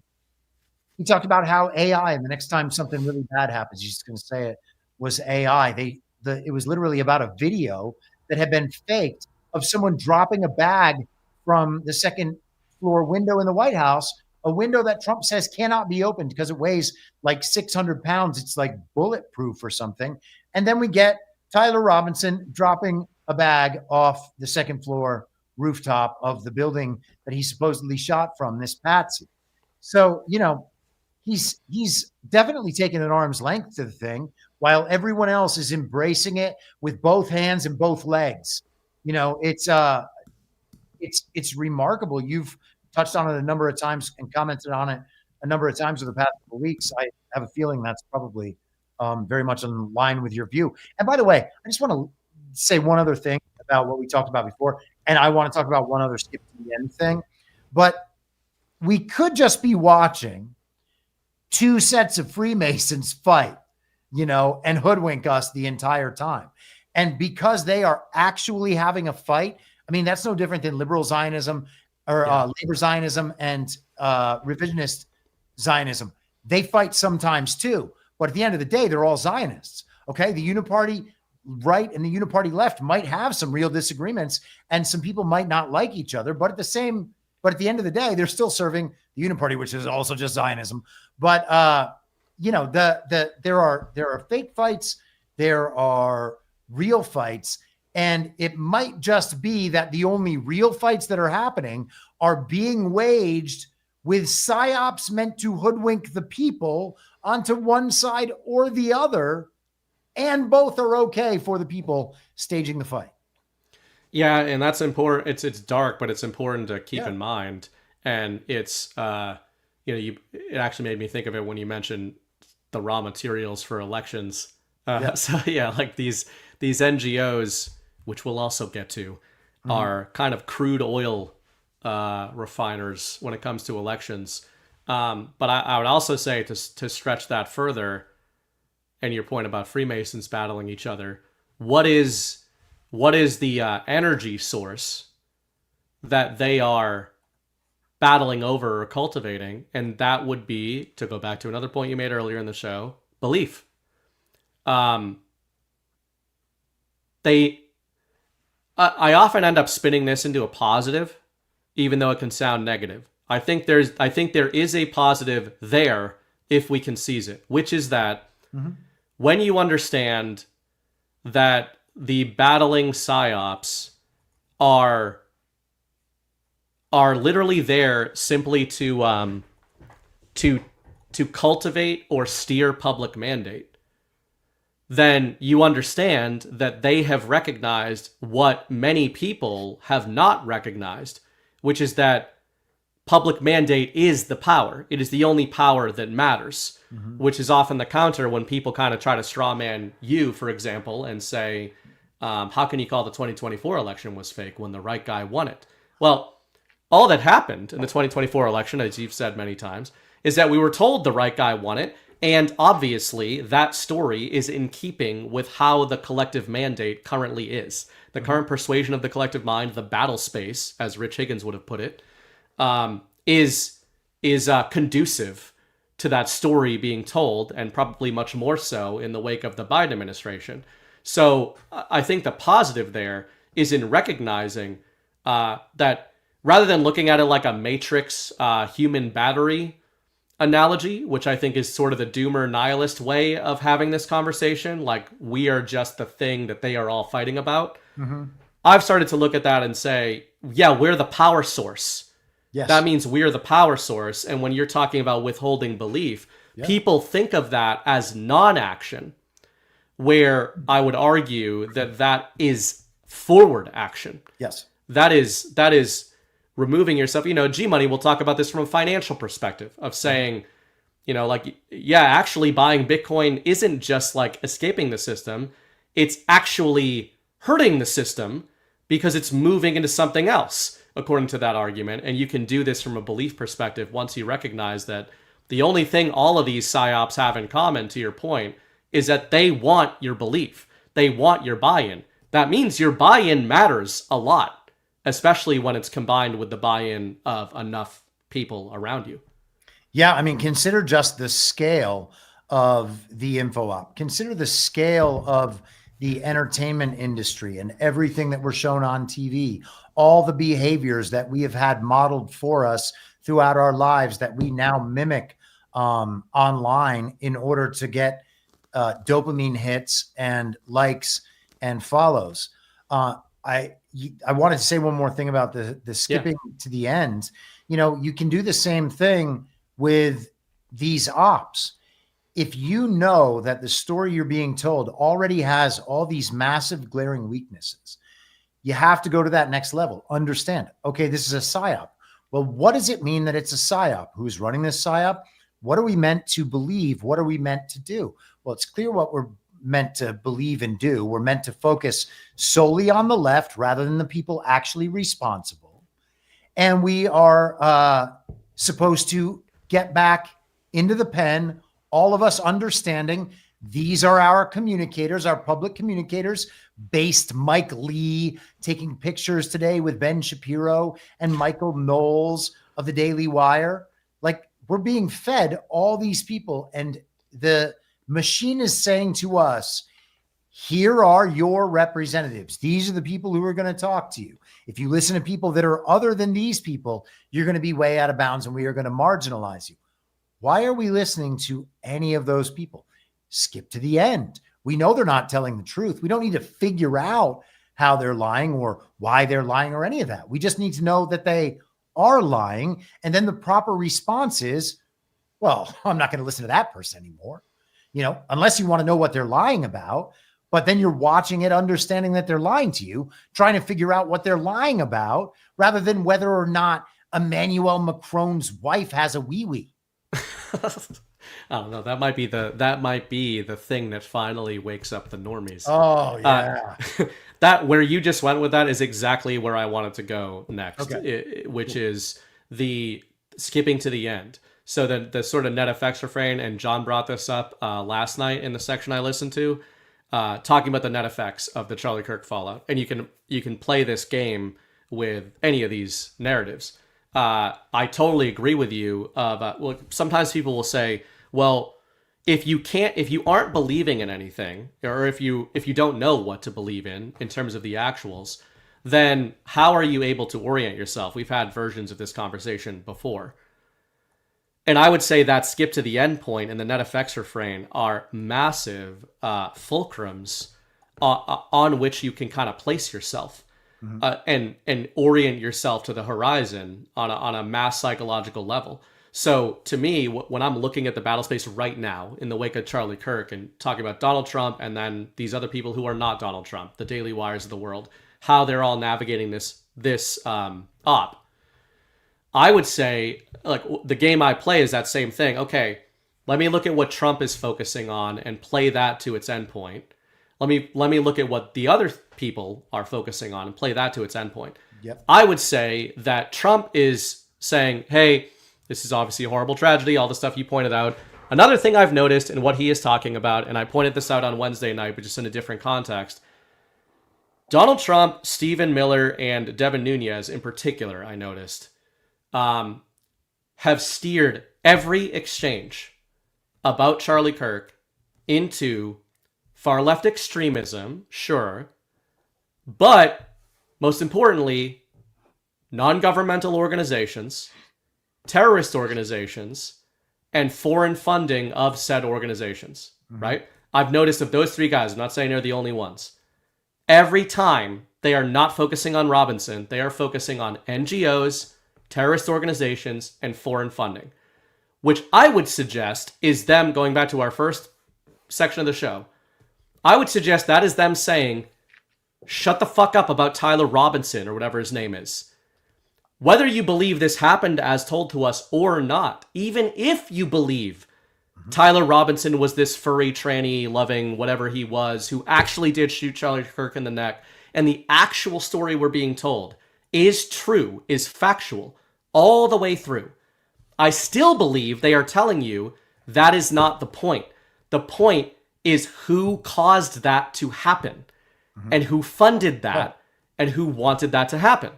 And I would say, to contrast that, I believe that or at least the patterns that I'm mapping onto what are the Con Inc. Brigade, what are all our Charlie Kirk's based in red-pilled friends who are kind of all trying to take his spot, some very literally, which is pretty damn disturbing. What are they all talking about? Trannies, as you said earlier, the libs, and unity. So the problem is trannies and the libs. Yep. And the solution, Chris, is not just unity. It's forgiving the shooter. It's forgiving these unwashed masses. I mean, talk about bad acting, as you said earlier, and talk about some of the cringiest shit ever. And I know it's going to hurt some people's feelings, but holy shit. Holy shit. If you're watching that and like your spidey senses aren't tingling, you don't have spidey senses. And you need to like dunk your head in some ice water and slap yourself around a little bit. And understand that, in my view, it can seem on the surface like Trump is talking about the same things as these people, but I don't think he is. And one more point on it would be, as I pointed out the other day, I noticed a little pattern myself. Donald Trump has been talking about this NGO problem in the words he's still talking about it in the wake of Charlie Kirk for 3 months. His prime driver of the summer has been about billionaires, leftist organizations. He said on August 27th, he talked about George Soros and Rico. Bill Gates cut ties with Arabella. We had all that kind of stuff, right? And I just think it's interesting that this also shows part of Trump's narrative mastery. He can go on an interview about Charlie Kirk and say things that seem like they're talking in the same way these Con Inc. people are. He never mentions unity. He really doesn't talk about owning the libs. He talks about extremism, NGOs, and domestic terrorism and the funding of it. He was talking about that in August. He was talking about that in July. And as John pointed out on Wednesday night and brought up the tweet, he was talking about that in May of 2020 in almost the exact same words that he deployed about Antifa the other day. So, to me, that's part of that drafting thing. And the reason I wanted to bring that up is when I was thinking today, I was thinking, this feels like Con Inc. is trying to draft off of Trump, and they tried to slingshot around a bend. Like, they have tried to slingshot off of this Charlie Kirk narrative and go, unity, like, unity and own the lib. We're back on unity, own the libs. The Democrats are bad. We got to focus on 2026. Oh, also JD Vance. And Donald Trump is actually just getting in front of them and saying, nope, sorry about Charlie, but it's actually about domestic terrorism and the funding of it and the deep state and NGOs. Last point on this, I promise, is, do you know what else is an NGO, Chris? Turning Point USA is a fucking NGO. And as you pointed out earlier, Turning Point USA is an election amplification NGO. So, I don't know. It's a propaganda mill that hosts soap opera conventions where people go to where, first of all, it's the members from the various colleges. And you got to remember, there are unlimited budgets here. Do they fly people in to these events, or are all of these just spontaneously occurring around the country? And the problem is that we have created idols and celebrities out of political figures online. And so the people out there who are addicted to the television, addicted to the soap opera of politics, and watch it all the time, they want to go rub elbows and network with their favorite TV characters. I watched this in Hollywood in person. I know what these things are. And, soap opera conventions, same way. These ladies are at home every day. They watch their stories on the TV. They're obsessed with the characters. They believe that the actors behind those characters have had all the same experiences that the characters have, to the point where they can no longer distinguish. They'll spend all their money flying around the country to wait and get their picture taken and a photo signed with a soap opera star. That's what we're dealing with here. That is really what we're dealing with here. And I mean, it is a political propaganda mill. John and I don't want to belabor this too much, and I don't care about beating up on these people. It's just you gotta notice some of this stuff. 18 years old, rejected from West Point. Was he rejected in the same way that Tucker was rejected from the CIA?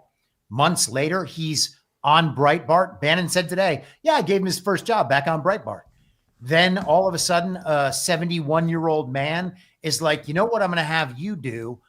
Run this political influence and activism organization that we are told is grassroots just because there are supposedly real people involved with it. Okay. It ain't grassroots if it's being funded to the tune of $100 million a year. That is a massive operation to convince people of certain things. Yeah. Well, yes, partly by that, but it's a lot of, establishment Republican donors who are ultimately funding these things, just like establishment Republican donors are funding the Daily Wire. And just like Rupert Murdoch funds Fox News.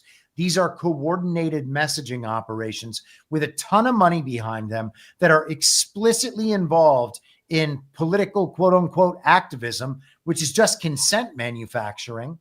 And they use all the most dishonest and emotional ways to pitch their product. How can anybody think that the product is good? If your idea or concept of the Great Awakening is for a non-governmental organization that Trump has promised to abolish, grooming college students to own the libs, then your movement is gay. Yes. I mean, I don't know how else to say that. Especially if it's layered on top of 24/7 tranny content in Daily Wire. All they talk about is trannies. And yes, all of this is groveling. All of it's retarded. All of it is extremely gay. It is. And again, you can think trannies are weird and not be into the tranny thing. Also, even if you think that they're not weird, all good. I don't give a shit what you think about trannies. Yeah. I've said this years ago, like in private chats, probably on shows, and it's not just because I'm a former liberal. When I hear own the libs rhetoric, I turn off any long-term storage of the person I'm interacting with. Yep. Because I'm like, there's nothing of use is going to come out of this. I'm going to filter it through the communication short-term memory thing. Nothing is going to be downloaded. I'm not going to ideate based on anything I'm talking to this person about. It doesn't mean that person is operating in bad faith. I think the people setting the narratives are operating in bad faith. The people who are just addicted to owning the libs online, some of them are operating in good faith, like they think the libs are the problem. And the irony is, in the wake of Charlie Kirk as well, and John has been talking about this a lot actually, is liberals. I was in Liberalville for the last week. And as retarded as they are about a lot of the Trump stuff, about all of it, basically, I noticed that they were anchoring on rhetoric coming out of the Charlie Kirk assassination, none of which was Trump's. They were anchoring on all of the Con Inc. unity rhetoric that I believe, and I think you believe, is controlled opposition.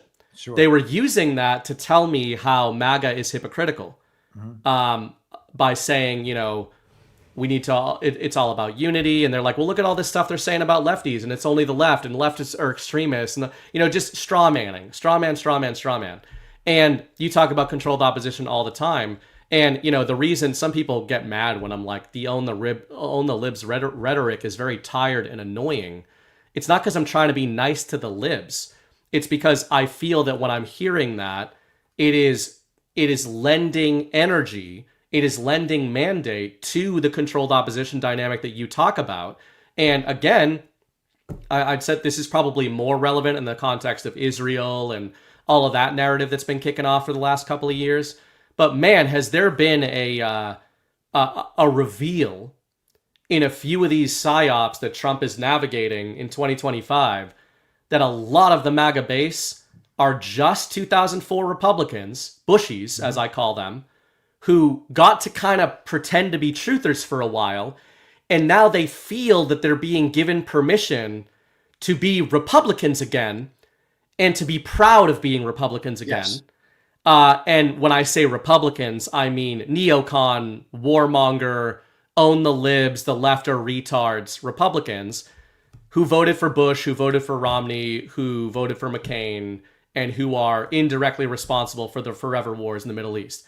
And the funny thing about all that, and it's not because I'm choosing a side because they're both fucking gay, is that if you really wanted to steel man an argument of like which political party has done more damage in the current century, I think it is inarguable that the Republican Party, when in control, has actually forwarded significantly more damage in our lifetimes anyway. And they're both horrible. Obviously, it's all the same thing. But I think that just sheds some light on why do people like us react to own the libs rhetoric. It's because you're lending power to the libs by making them a legitimate other side of a war that they should lose by default because they're not in the conversation. Well, yes, I totally agree with that. And I'll take it maybe even a step farther. The focus on that might feel real good because it tickles all those naughty places, but but it's not even directed at the right enemy. You know, the enemy's actual strategy is to turn us against each other so that we are just perpetually fighting about whatever we saw on TV so they can do whatever they want. And what stakes are we? What is the cost of our attention to these things? Going back and forth, always thinking that the other side is a problem. How many of these communists injected themselves with a toxic experimental substance that can't protect them from a disease that can't kill them in order to own the science deniers and the MAGA extremists? Probably millions of people kept getting vaccinated because they wanted to prove that they respected the science. That is absolute madness, okay? That's the ability of the regime to make you poison yourself because they've made you hate people you don't know so much that you are willing to sacrifice your own life for that cause. And of course, they also sacrifice their kids' lives too. I would also say to that point, and I see people saying it in the chat, if you're falling into own the libs rhetoric, I'm not calling for mercy on the libs. I'm saying you're being an idiot. You're being retarded. Like you're shooting at the wrong enemy is basically what I'm saying. Or, you know, you're ignoring, as we said earlier in the Con Inc. segment, you're ignoring the wolves that are already in the gates. You're ignoring the Trojan horse and you're shooting at the people outside of the walls. That's kind of how I see the own the libs rhetoric. Like the libs, certainly Trump, it feels like, went to narrative war with them in the first era of Trump, the 2016 to 20 era. He really declared war on the mainstream media, which was mostly liberal-minded, commie-minded. He went to war with the Democrat Party. He made that a huge part of his brand. I'd say he was astoundingly successful to the point where, and I really have noticed this anecdotally, I genuinely think reasonable liberals are embarrassed to kind of call themselves liberals right now. I've kind of noticed it in my personal life. Doesn't mean they're Trumpers, but the brand is not good right now. They know it's not good. When I was up in Canada, which is just a liberal country, even conservative Canadians, like they're not, they're liberal, they're far left Canadians, but they were kind of talking about like, yeah, you know, we don't like Trump, but man, they've got nothing. They've got nothing to oppose him over there. They were like, what? They were like joking about Gavin Newsom. They're like, is that going to be the move? Or I was like, well, maybe they'll use the bartender from California. So I was finding some common ground there where they're like, we can all agree that liberals in the U.S., like the Democratic Party, is essentially a non-factor from a public mind perspective. So who is making them a factor?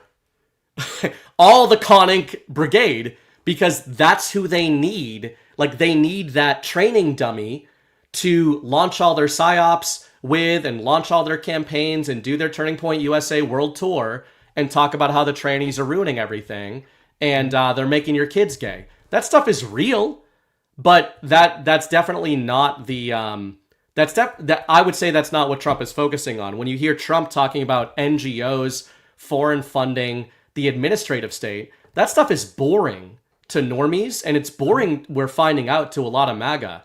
But dismantling USAID, it did more damage to our actual enemies than all of the psyops that Con Inc. has launched to own the libs combined in the last 20 years. Yeah, I would say that's probably right. We could quibble about the damage of that op. Yeah. But I totally take your point on the reaction that we see coming in from the left. Again, it's mediated by a screen. It is directed by an algorithm attempting to suck up all our attention and give us whatever emotional reaction is required to suck up all our attention. And then you've got an actual paid info op called Libs of TikTok, who went and was part of the humiliation ritual, holding up the Epstein files folder. That's the op through which we see the supposed left. If there are those crazy people out there and this content is not being generated just specifically for this purpose, if people are doing that organically and that's all she's showing, then fine. But even that is a coordinated and promoted and heavily amplified by the biggest voices anywhere info op. That's what that is. So at that point, you can't say, oh, you know what? All the libs are actually like that. Well, no, they're not. And they might be terrible in many other ways, but it's not that. And if you're fighting against that thing, if you don't see it in real life at all, then you're fighting against something you saw on TV. And that is a very weird relationship to have with your television. Yeah, well said. And I wanted to respond on this note to a comment in chat. It said, Texas Liberty. Trainees are walking into schools and killing effing kids. So let me address that using kind of something Chris said earlier in a different context, the sort of the raw material analogy you made with elections. Mm-hmm. So let me accept, for the sake of argument, that trainees are going around committing mass shootings, and they're radicalized, and they're on Discord, and they're making the kids gay if they're not shooting them and killing them. And they killed Charlie Kirk, right? A trainee-adjacent person killed Charlie Kirk. So it's all kind of related to this traineeism thing. Mm-hmm. Let's accept that for the sake of argument.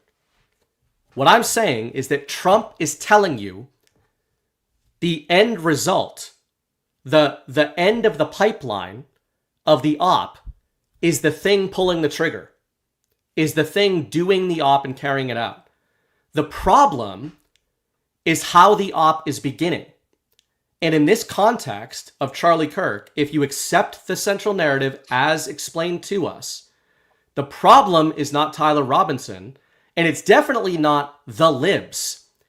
It is highly funded, coordinated organizations that are knowingly funding domestic terrorism, which includes mass psychological programming and subversive psyops over decades to create the end result, which is the trannies that you're in chat freaking out about. So I can wholeheartedly agree with freaking out about the trannies if you understand that you don't defeat the trannies by saying mean things about them on Twitter and subscribing to Ben Shapiro's newsletter.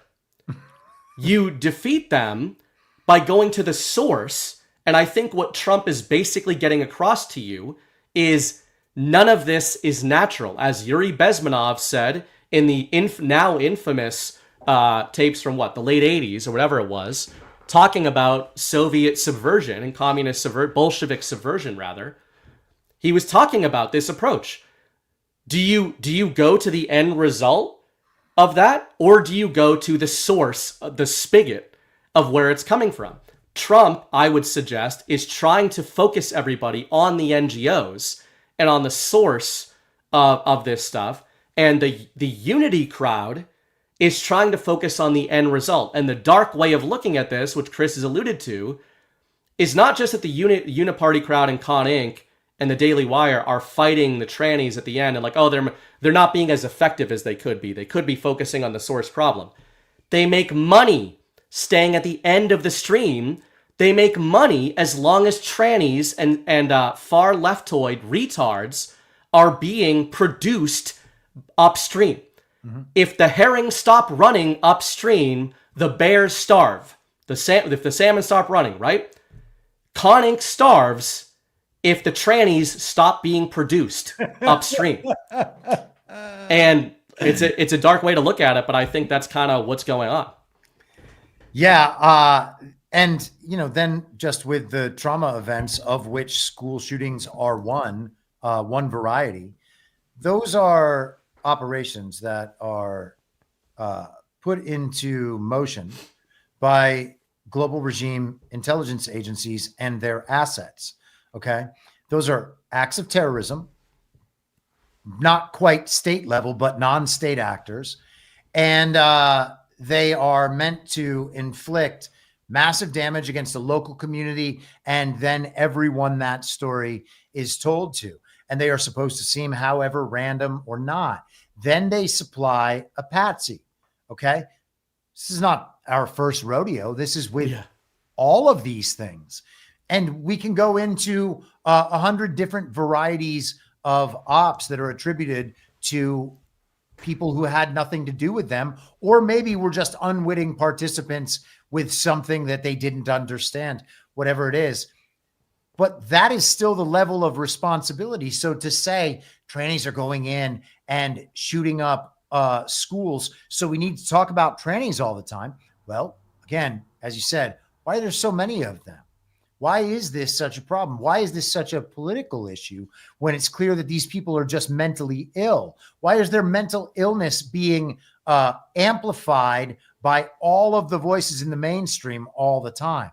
And, it is mainstream media. These podcasts, these influencers in that network, it's all mainstream media. That's the mainstream media. We get it from Twitter. We get it from the cable news and all of that.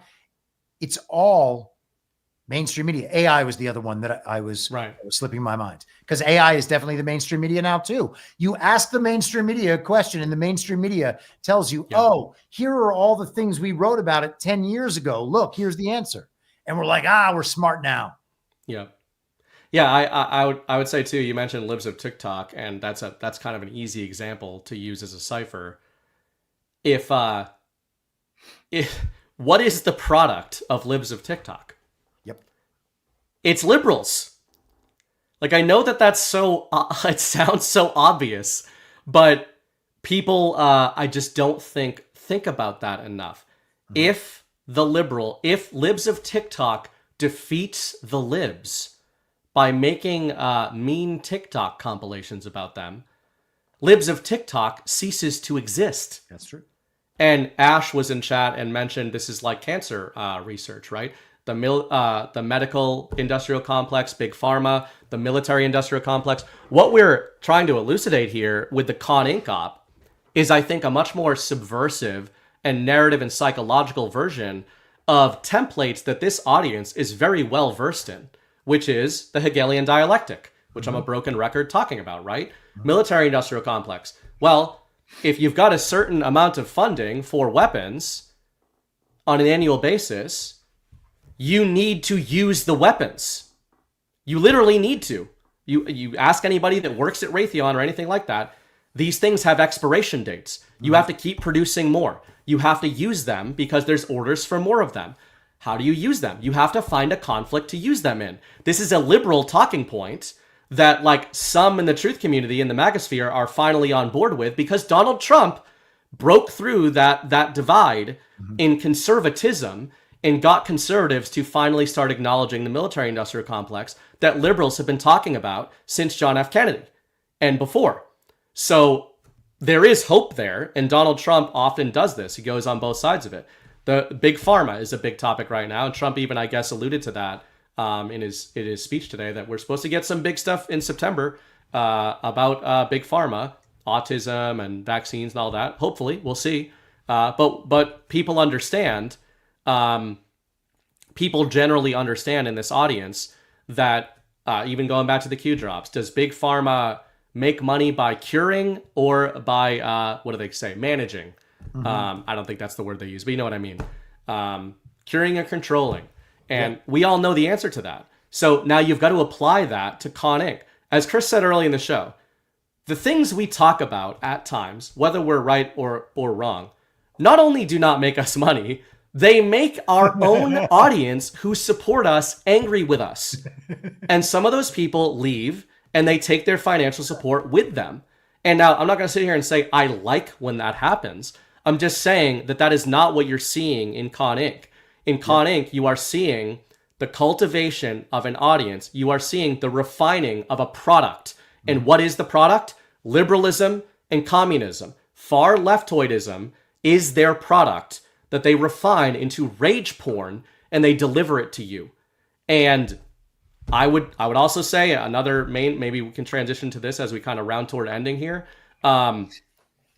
Something that I know you react to, I react to, John reacts to, in the last year or so is this unity push. And I think it has genuinely confused earnest members of our audience who are like, why does that trigger you so much? And to me, I would just briefly return to the vampires refrain and say, because I am on the lookout for the thing trying to pretend to be me.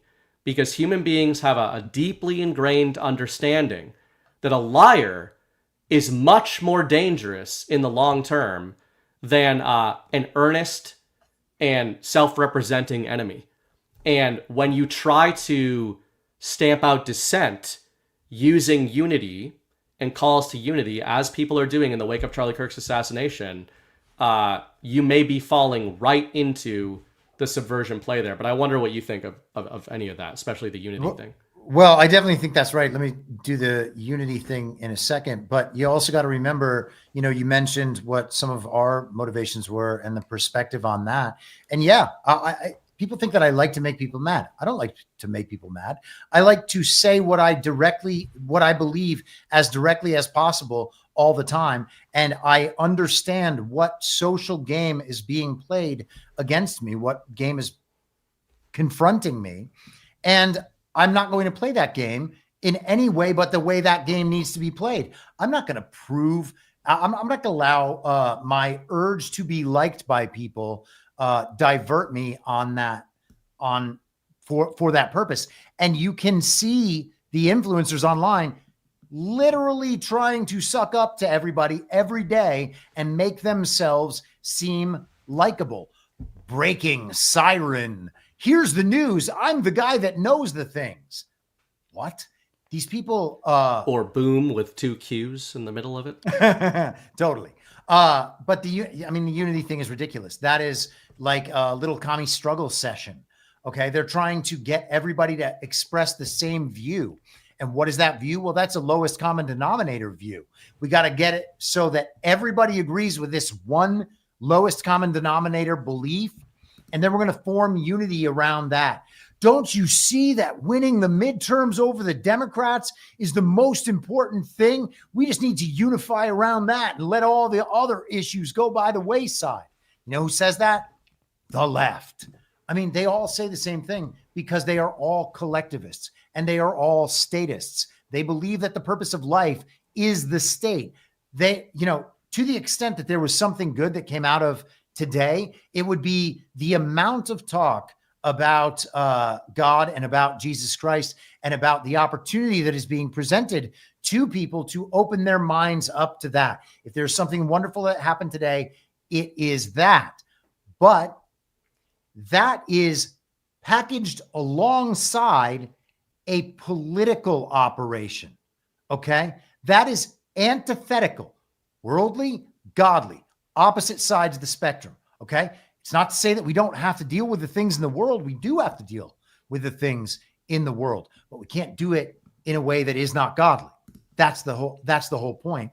And the unity thing is to center us rather than around our own personal relationship with God and what we see as right and wrong, believable or unbelievable, credible or not credible, whatever it is that we're judging by ourselves, because our critical thinking is ours, our moral thinking is ours. You can't delegate them to anybody else.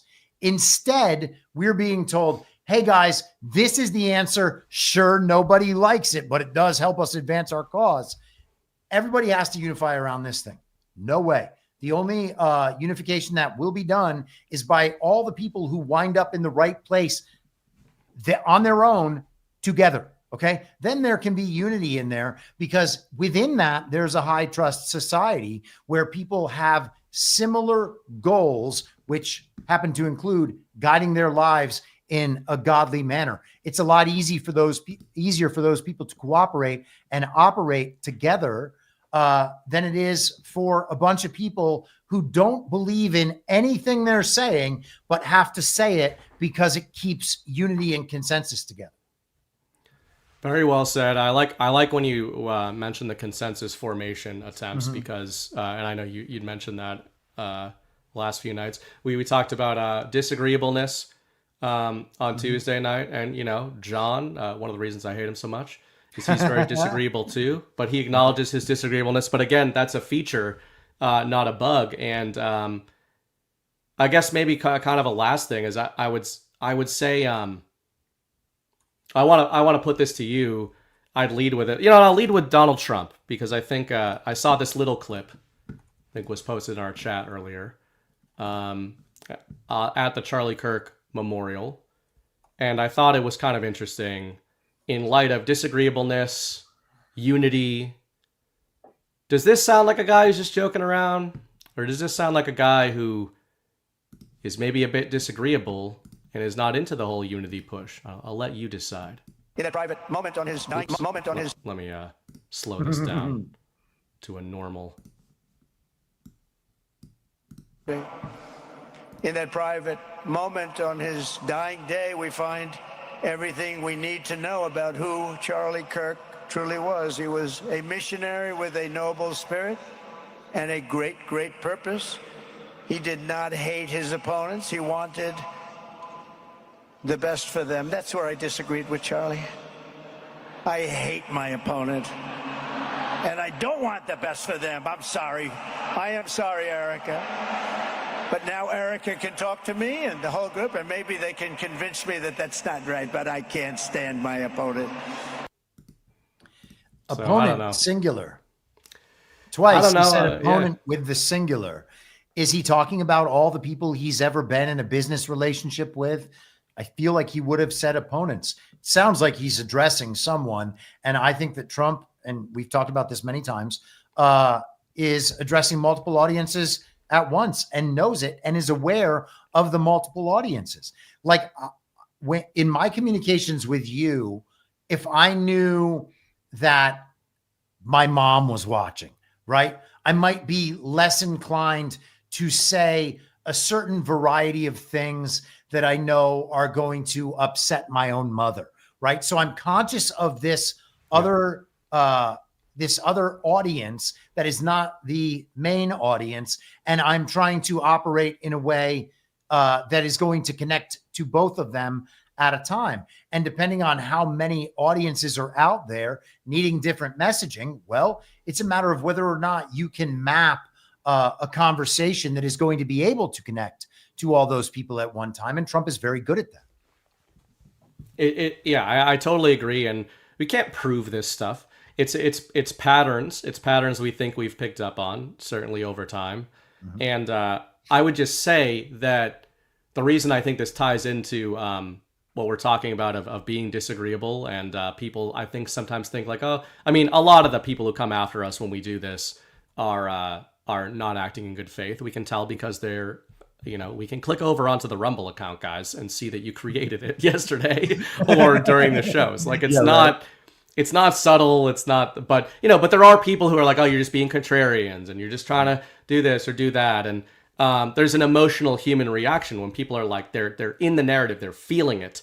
I would say you can have your cake and eat it too, or eat your cake and have it too. In this case, you get to mourn for Charlie Kirk. You get to see this as a tragedy. I would just suggest that, you know, in the wake of 9/11, the people look at Brad Zerba, Codex 9/11, big thing that's come out recently, obviously. In the wake of 9/11, Chris and I can remember being liberals who were questioning the central narrative, or if not what happened. I'm not saying you were a 9/11 truther, but early on, disagreeing and trying to stand in the way of the mass formation, the emotional formation to go to war in the Middle East. Now, everyone basically in this audience now understands that the libs were right at that time. That's not a defense of the libs.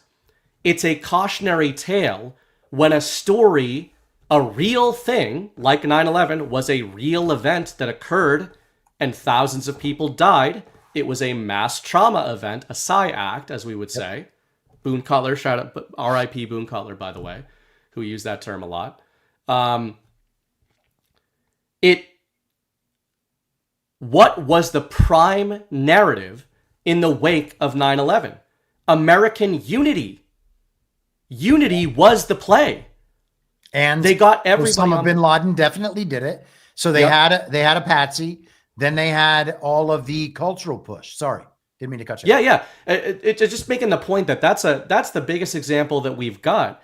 And like Brad admits, he was a conservative at the time, like fell right into the emotional cipher of like unity. People can remember fondly how good it felt, you know, watching NFL games, watching the New England Patriots win the Super Bowl, and Bob Kraft comes out and says, "We're all Patriots tonight," right? Like those kind of events, those narratives, they're very dark in hindsight because the Hegelian nightmarish end state that Chris is talking about a lot here of mapping the end game is directly inversely proportional, I would argue, to how good and addictive the emotional pull feels at the beginning.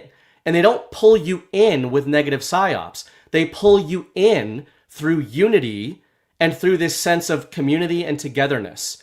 And what you just have to pay attention to, I think, is, as Chris said earlier in the show, where is the unity crowd trying to take you? Donald Trump is trying to take you to the invisible enemy is out there when you're talking about speaking to multiple audiences. NGOs are out there. George Soros is out there. The deep state is out there. And that's who I'm going after. Where is Con Inc. trying to get you to go?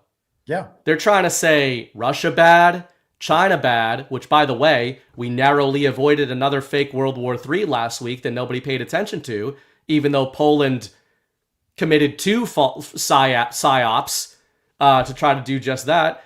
Trump wants peace, and Trump wants to dismantle domestic terror cells and their funding. He doesn't want to own the libs.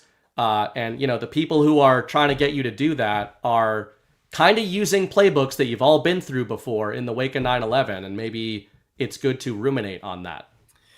I agree with you about all that. And, you know, there's obviously a push for something with Venezuela now, as though the United States of America, under an America First administration, have some right to go change over the leader of a resource-rich nation in another hemisphere.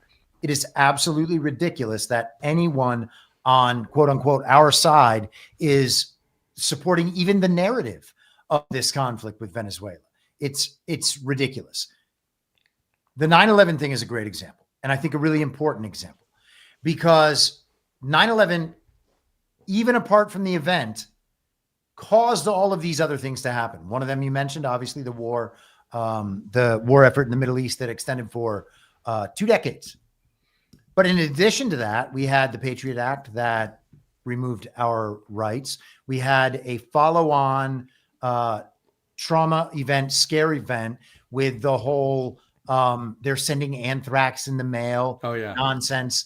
But we could go down the list. We ended up having to go through all the TSA things in the airport. Every time I do that, I think, this is because of 9/11. And then it's because they told us a story about how a guy had a bomb in his shoe. And then they told us a story about how a guy had a bomb in a water bottle. And oh my goodness.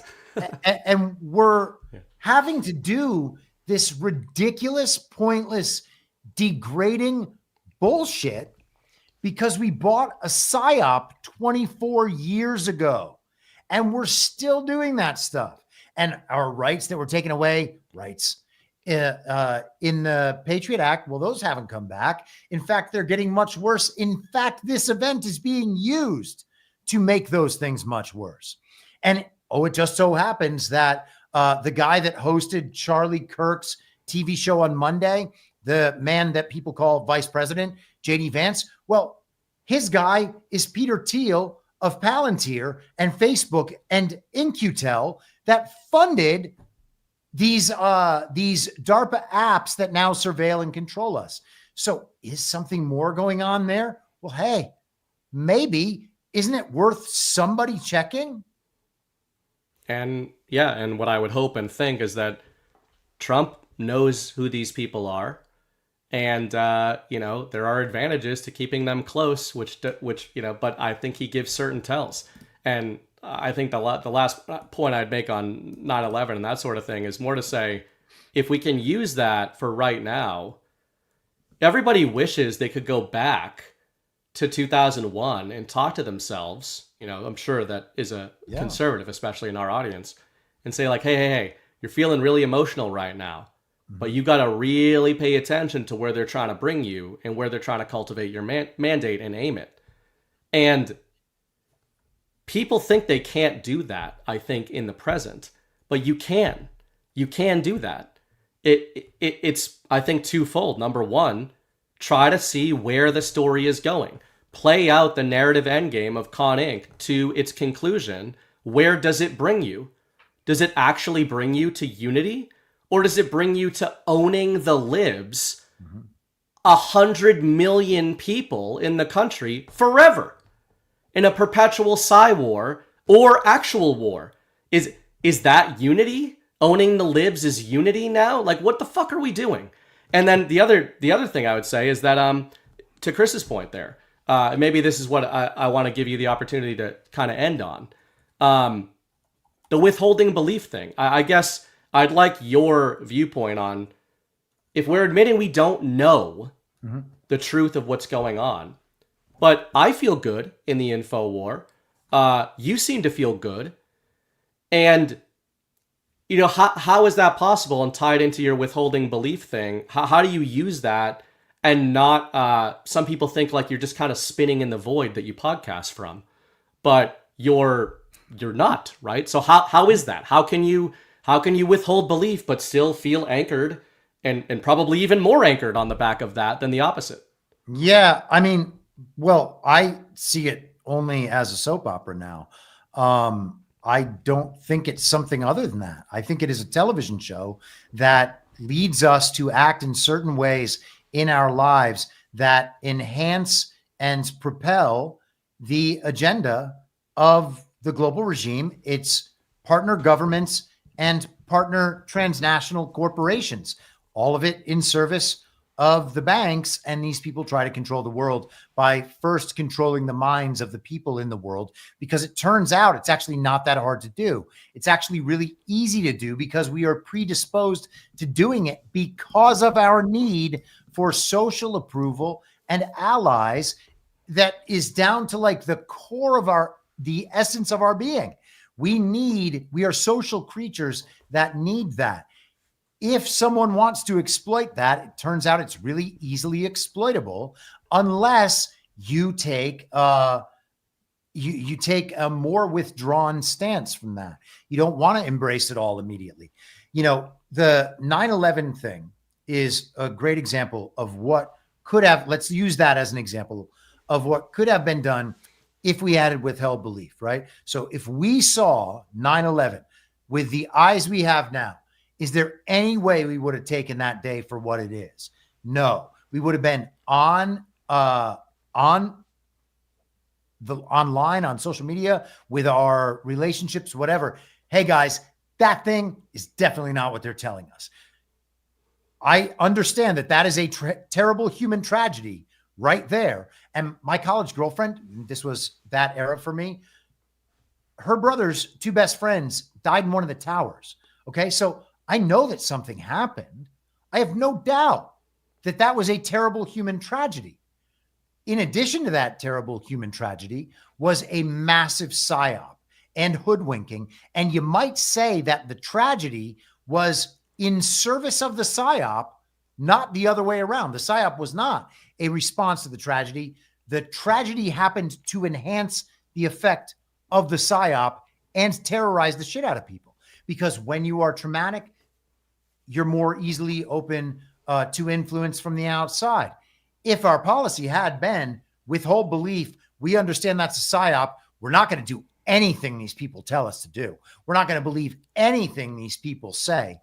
Yes, that's terrible. We can mourn how awful that thing is, but also we know something else is going on. And until we get to the bottom of what else is going on, we're not going to believe anything these people say.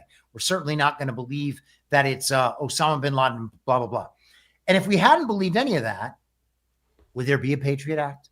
Would there have been a 20-year-long war in the Middle East? The answer might be yes. It could be that we don't have the ability to affect any of these things on this level, and we really are just cattle being herded one way or another, and it is then up for us to decide how to operate in the world knowing that. But I'm not going to default to that. And if I'm not going to default to that, well, I got to put up a good fight for the opposite thing. Otherwise, I'm just going to end up being that thing anyway, right? So there's got to be some resistance. If we withheld belief to 9/11, could we have resisted certain of these things? Would we have a different society now? Would we understand better what we're dealing with right now? I think the answer on all of those is yes. And if you've watched Codex 9/11, like obviously the two of us have, and many people in our audience, you'll see pretty clearly there is no way the thing that we were told about that event was true right down to its very essence, which is, I mean, the most basic claim that most people would make about that is 2 planes hit the World Trade Center towers and knocked them down. Watch Codex 9/11. Are there 2 planes that hit any buildings? Could the planes have knocked them down? You can go through many, many layers of that story until we get to all we know is those buildings blew up and collapsed on people. Yeah. Okay. And that in itself is terrible, but it wasn't caused by Osama bin Laden in a cave in Afghanistan getting 19 hijackers to take over planes and then fly them into those buildings. That is not what happened. All very well said, and I saw people in chat, talking good and bad, talking about Charlie Kirk.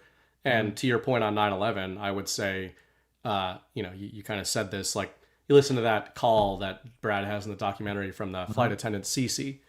Were you honoring Cece at the time when you're begging for unity and signing up to go fight in the Forever War? It's actually the people who were being called malcontents and anti-American who were actually indirectly honoring somebody like that and those victims by trying to figure out what the hell happened to them. And with Charlie Kirk, I would say the same thing. Are you honoring Charlie Kirk by calling for unity against the libs? By calling for, some of the rhetoric coming out of the people supposedly closest to Charlie Kirk is using terminology like, you have no idea what you have awoken. That sounds like the language that the libs have been applying to MAGA for a long time. It kind of sounds like a monster being created or awakened within MAGA, a violent, vengeful monster. And that's not, in my opinion, how Donald Trump is talking. Donald Trump is paying respect to the victim here and maybe trying to guide us toward the real enemy or the real op rather than making everybody really, really angry about something that they don't understand. Yep. Let me say one last thing about this, and then we can go ahead and wrap it up. The people running these psyops want us to respond in certain ways. Okay. If we understand that the psyop is being run by the enemy, and we have to default to that, we cannot consistently default to, oh, this is a white hat psyop, I can tell 100%. Oh, really? No, you can't. I've never seen anybody that can actually do that. So I'm going to go ahead and not believe that and not trust anything more that person tells me.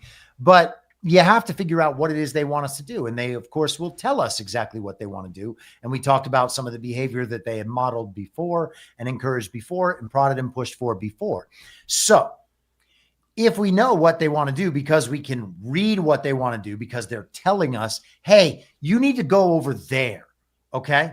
Okay. Well, I think maybe they want me to go over there. Right.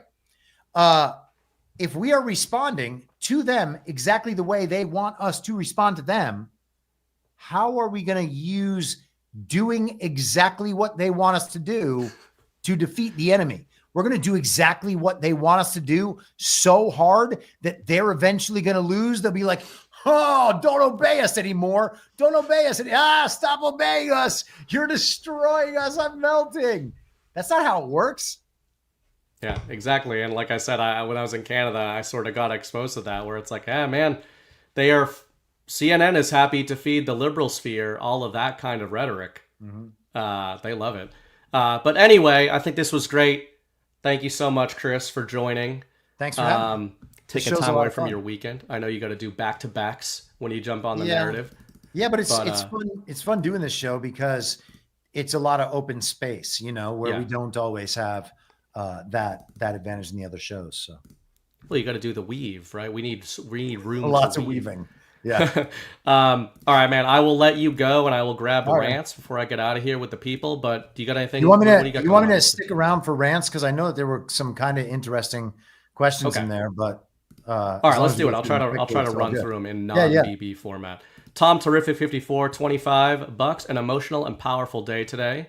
Mm-hmm. I would agree with that, even if you don't agree with the central narrative. Mm-hmm. Jay Drake, not falling for a psyop doesn't require knowing what's going on. The demand for a replacement theory is itself a psyop. That is well said, Jonathan of the House Drake. Secrets, $20, zero trust. Not a bad strategy. Harry Toe, zero trust. $5. Hey, do you want to have a conversation? I don't know, man. Sounds a little weird. The Alpha Warrior Show, $5. Do you get attached to a character or storyline? Be fluid. Probably meant don't get attached to characters or storylines. Be fluid. Yes. Only bet on Trump. Everyone else is expendable. Great talk, fellas. Thanks, Alpha. I would say you don't always even have to bet on what Trump. You can withhold your belief even from the things Donald Trump is saying. Mm-hmm. And it's advisable to do that. Yep. Tony DX, $20. Thank you for your unique perspective for sharing with others. Keep it up. I watched the memorial all day. While I'm not an evangelical like some, I still have been shown the true joy that awaits. Appreciate that. Micro Toolmaker, $55. Where we go one, we go all. Thanks, man. Appreciate that. Melindy, tell it BB, what the actual F for giving a cold-blooded murderer? Hey, people feel differently about that. I'm mapping it onto the rest of the pattern. Do you think there's any chance that she believes Tyler Robinson is the killer? And if she doesn't, which she can't possibly, why in the world would you make a spectacle about forgiving a patsy? That's the problem. And I think that's where all roads lead of why I would say we are confident in not trusting the narrative to come out of the op by these people. Because even, again, as I said earlier, even if you say that the physical events that occurred in time happened as described, it is retarded to believe as a truther that Tyler Robinson made a decision to do these things. And again, like, people think Donald Trump is going along with this Con Inc. narrative. He is hammering the point home of NGOs and terrorist networks every time he opens his mouth about this. His own wife is not. One of the things about her that I just found out today, and it's because I watched a video that has a clip of Erica Kirk describing how she ended up coming to Arizona. And it's because her mom had a business relationship and did projects for the DOD and DHS. Well, where Bannon for years has been saying that when the election thing falls, finally, it'll be in Arizona. DHS has a lot to do with the elections. Elections are critical infrastructure, are they not? And then they have CISA underneath them. That's the Cyber Security and Infrastructure Security Agency. They have a lot to do with elections. A whole bunch of organizations have a lot to do with elections, including TPUSA. So now I don't know that we haven't gotten into it deep enough to know exactly what work she was doing. Could be all above board, but why aren't we hearing that anything about that at all while she takes over this propaganda mill? Follow the wives unless they say things that you like. And the wives have been made very prominent. And you know what other situation wives are immediately made prominent in? Celebrity deaths. Very true. Kobe Bryant, a great example of that. Yep. Will Smith, probably been watching his 6 for a long time. Just saying. That wasn't a threat. I like Will Smith. Be careful, man. You're definitely with some kind of witch there. What do we got? May Jen, would y'all please put Chris's Vax explanation into a clip? I'm not that tech savvy to do it myself, but that was fire. It was about 45 minutes ago. So whenever someone clips, it's 2.5 hours in. This is why I hate myself, even though I hate the way I am. It's like the Office meme, but with myself talking to myself. Why are you the way that you are? With these long shows. And I'm like, man, there was some great stuff in that show. Better clip it, but I can't listen to it because I don't have time. So we do appreciate when you guys clip stuff and then you like send it. That's pretty cool. Hugely helpful. If you want to do it. Patel Patriot. Oh, Angie K said, simple. We go after the brainwashers, not just the brainwashed. True. Yes. Patel Patriot. Did you guys see Sam Hyde claimed he had coitus with libs of TikTok? Didn't he walk that back? Do we think it was a real walk back? I don't know. I mean, like Sam Hyde is hilarious. Sam Hyde himself was the ghost of Kyiv. I didn't know that. Oh my gosh, man. You never saw the Adam Kinzinger post? No. I'll pull this up while you keep going.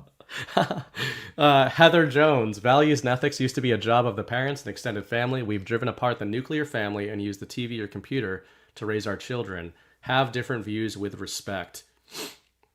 Damn straight, Heather Jones. The Alpha Warrior Show. Cons cry for unity when we need a filtration of the fakes, or as the Bible teaches, sitting at tables, you should be flipping. Damn straight, Alpha. Yeah. You know who wants unity? The people who are losing. Like, you do not see the winning side calling for unity, which Trump reminded you of in that clip I played. He's not a unity guy. It's funny that one of the characteristics of that unity play is that it's always around some belief that was formed a really long time ago, and no one who formed around that and committed their life to that they're not willing to explore something different, even when the path they were going down leads nowhere. So the unity thing is just such a farce. Check this out. So this is Adam Kinzinger. The ghost of Kyiv has a name, and he has absolutely owned the Russian Air Force. Godspeed and more kills, Samuel. So he called him, Samuel Hyde. Oh my goodness. And there he is. I never saw this. Reposted by none other than Adam Kinzinger. Crying. Is that one of the crying Adams, or is that the only crying Adam? I think that's the only crying Adam. I was saying to Chris and some others when I was in Canada, I bit my tongue at a Canadian winery with my in-laws' friends for a while.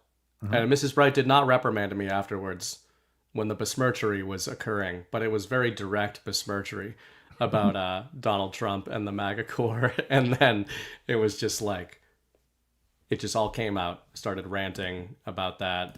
But I held off on the Russian and Ghost of Kyiv rants until the last night, and my father-in-law got all of that around the fire. But he was into it. Nice. That's Progress, isn't it? Not in front of my mother-in-law, I noticed. Just saying. Just saying. We may have one there. We can still save him. I love how many family problems you're willing to cause at any time. Well, you see, one of the features of nobody wanting to listen to my whole show is that I save this stuff for the tail end. Yeah. And they're like, we didn't know you ever said anything like that. James Klain, what do you guys think that today? What you guys think today? Erica Kirk said, "I forgive him." How does that fit into the story? Well, we just talked about that. Yeah. But to each their own. I just think I don't know. I'm not into forgiving. It's very weird. The fact that it cannot possibly be sincere makes it even weirder. That is an emotional manipulation. And if you read it any other way, because you have some other end goal that you think is also playing out, it does not change what she is doing and the intention behind it. That is an emotional manipulation. It is not something else. I used the term a few days ago, trauma farming. Yep, that's a great term. And that upsets people.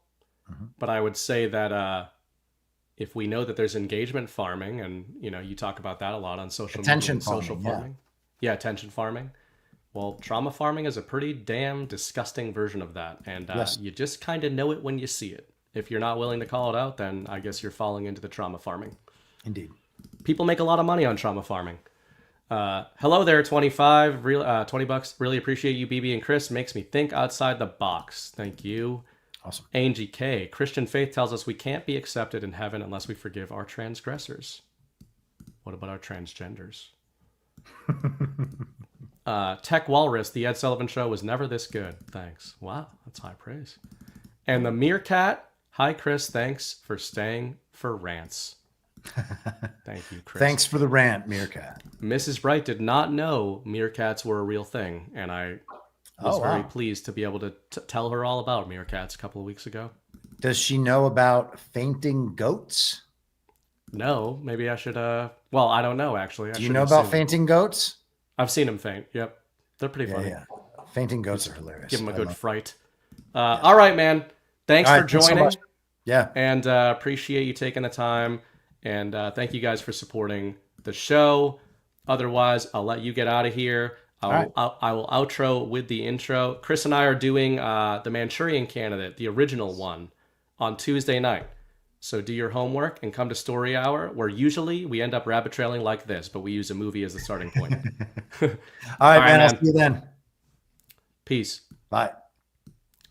Thank you, guys. Thanks to Chris for joining the show. I think that was a good one. Yeah, anyway, our whole intention here is just really just doing stream of consciousness about what we're thinking about, but some of you guys like it. And I think the main takeaway for me is I think people try to assign belief to somebody like Chris, and if they can't, that disorients them. And then they try to say that what he's doing has no method. Like it's like withholding belief is not engaging in the info war. It's not active engagement. And I think the more he communicates this kind of stuff, the more you understand and the more you practice it yourself. It's sort of a version of info war stoicism, you could say. I don't know if he would agree with that, but it's kind of what I think about with it. And,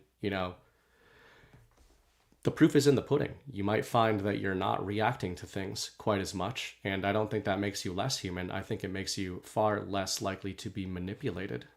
And we all know that we are in an info war, as he pointed out at the beginning of the show there.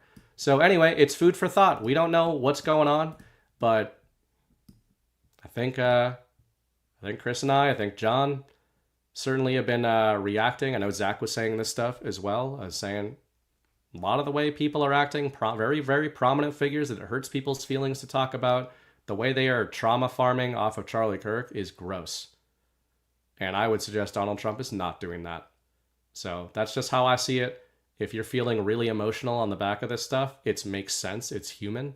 But you really got to button up and make sure that means you're not getting sucked back into a fun little funnel of libs of TikTok and look at how dumb these liberals are. Let's get them.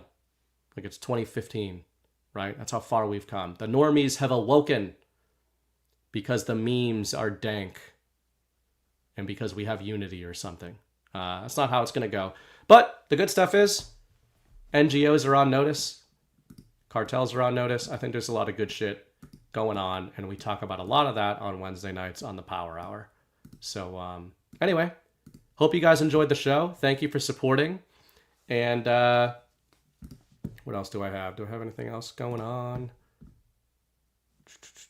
Oh, once again, anybody who watches this show who came in late, who did support my Kickstarter for Saving Soul, the book that I did write, it's a real book, it exists.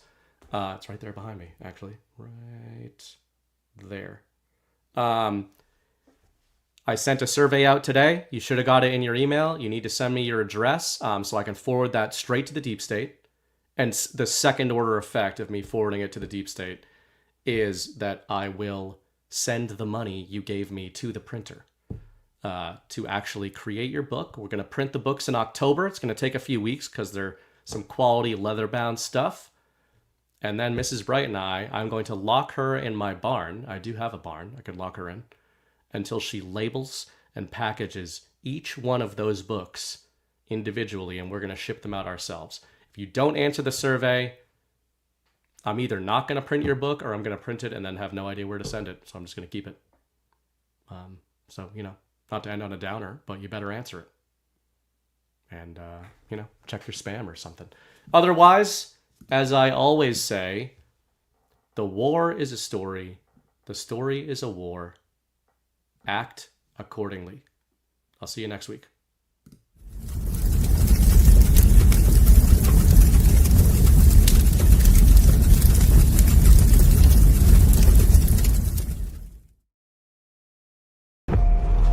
We were sleeping.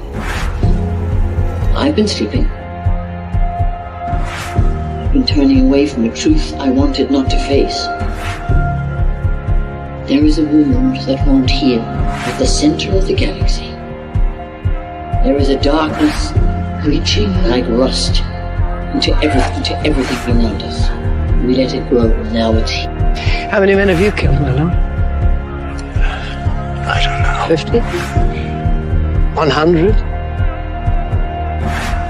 Countless. Countless has a nice ring to it. And how many lives have you saved? 500,000. Population of King's Landing. Tell me if your precious Randy commanded you to kill your own father and stand by while thousands of men, women, children burned alive, would you have done it? Would you have kept your oath then? Our time has come. We prepared. We grew stronger. While you rested in your cradle of power, you were trusted to lead the Republic.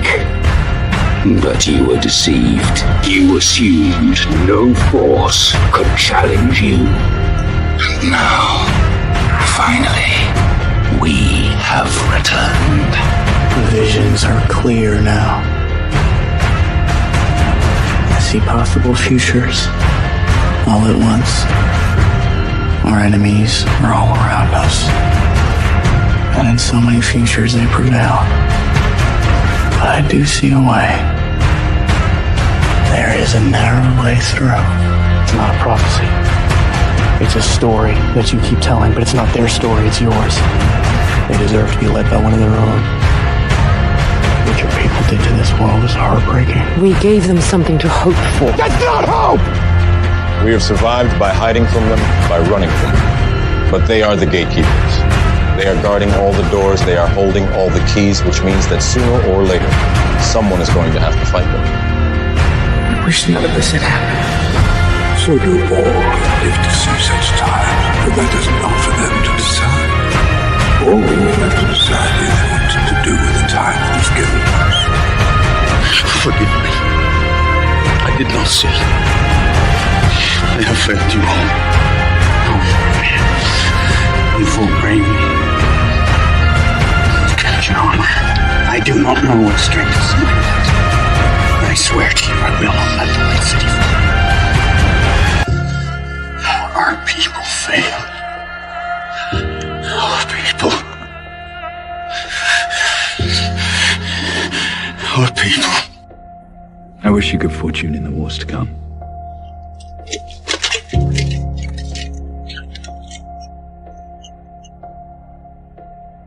And now it begins.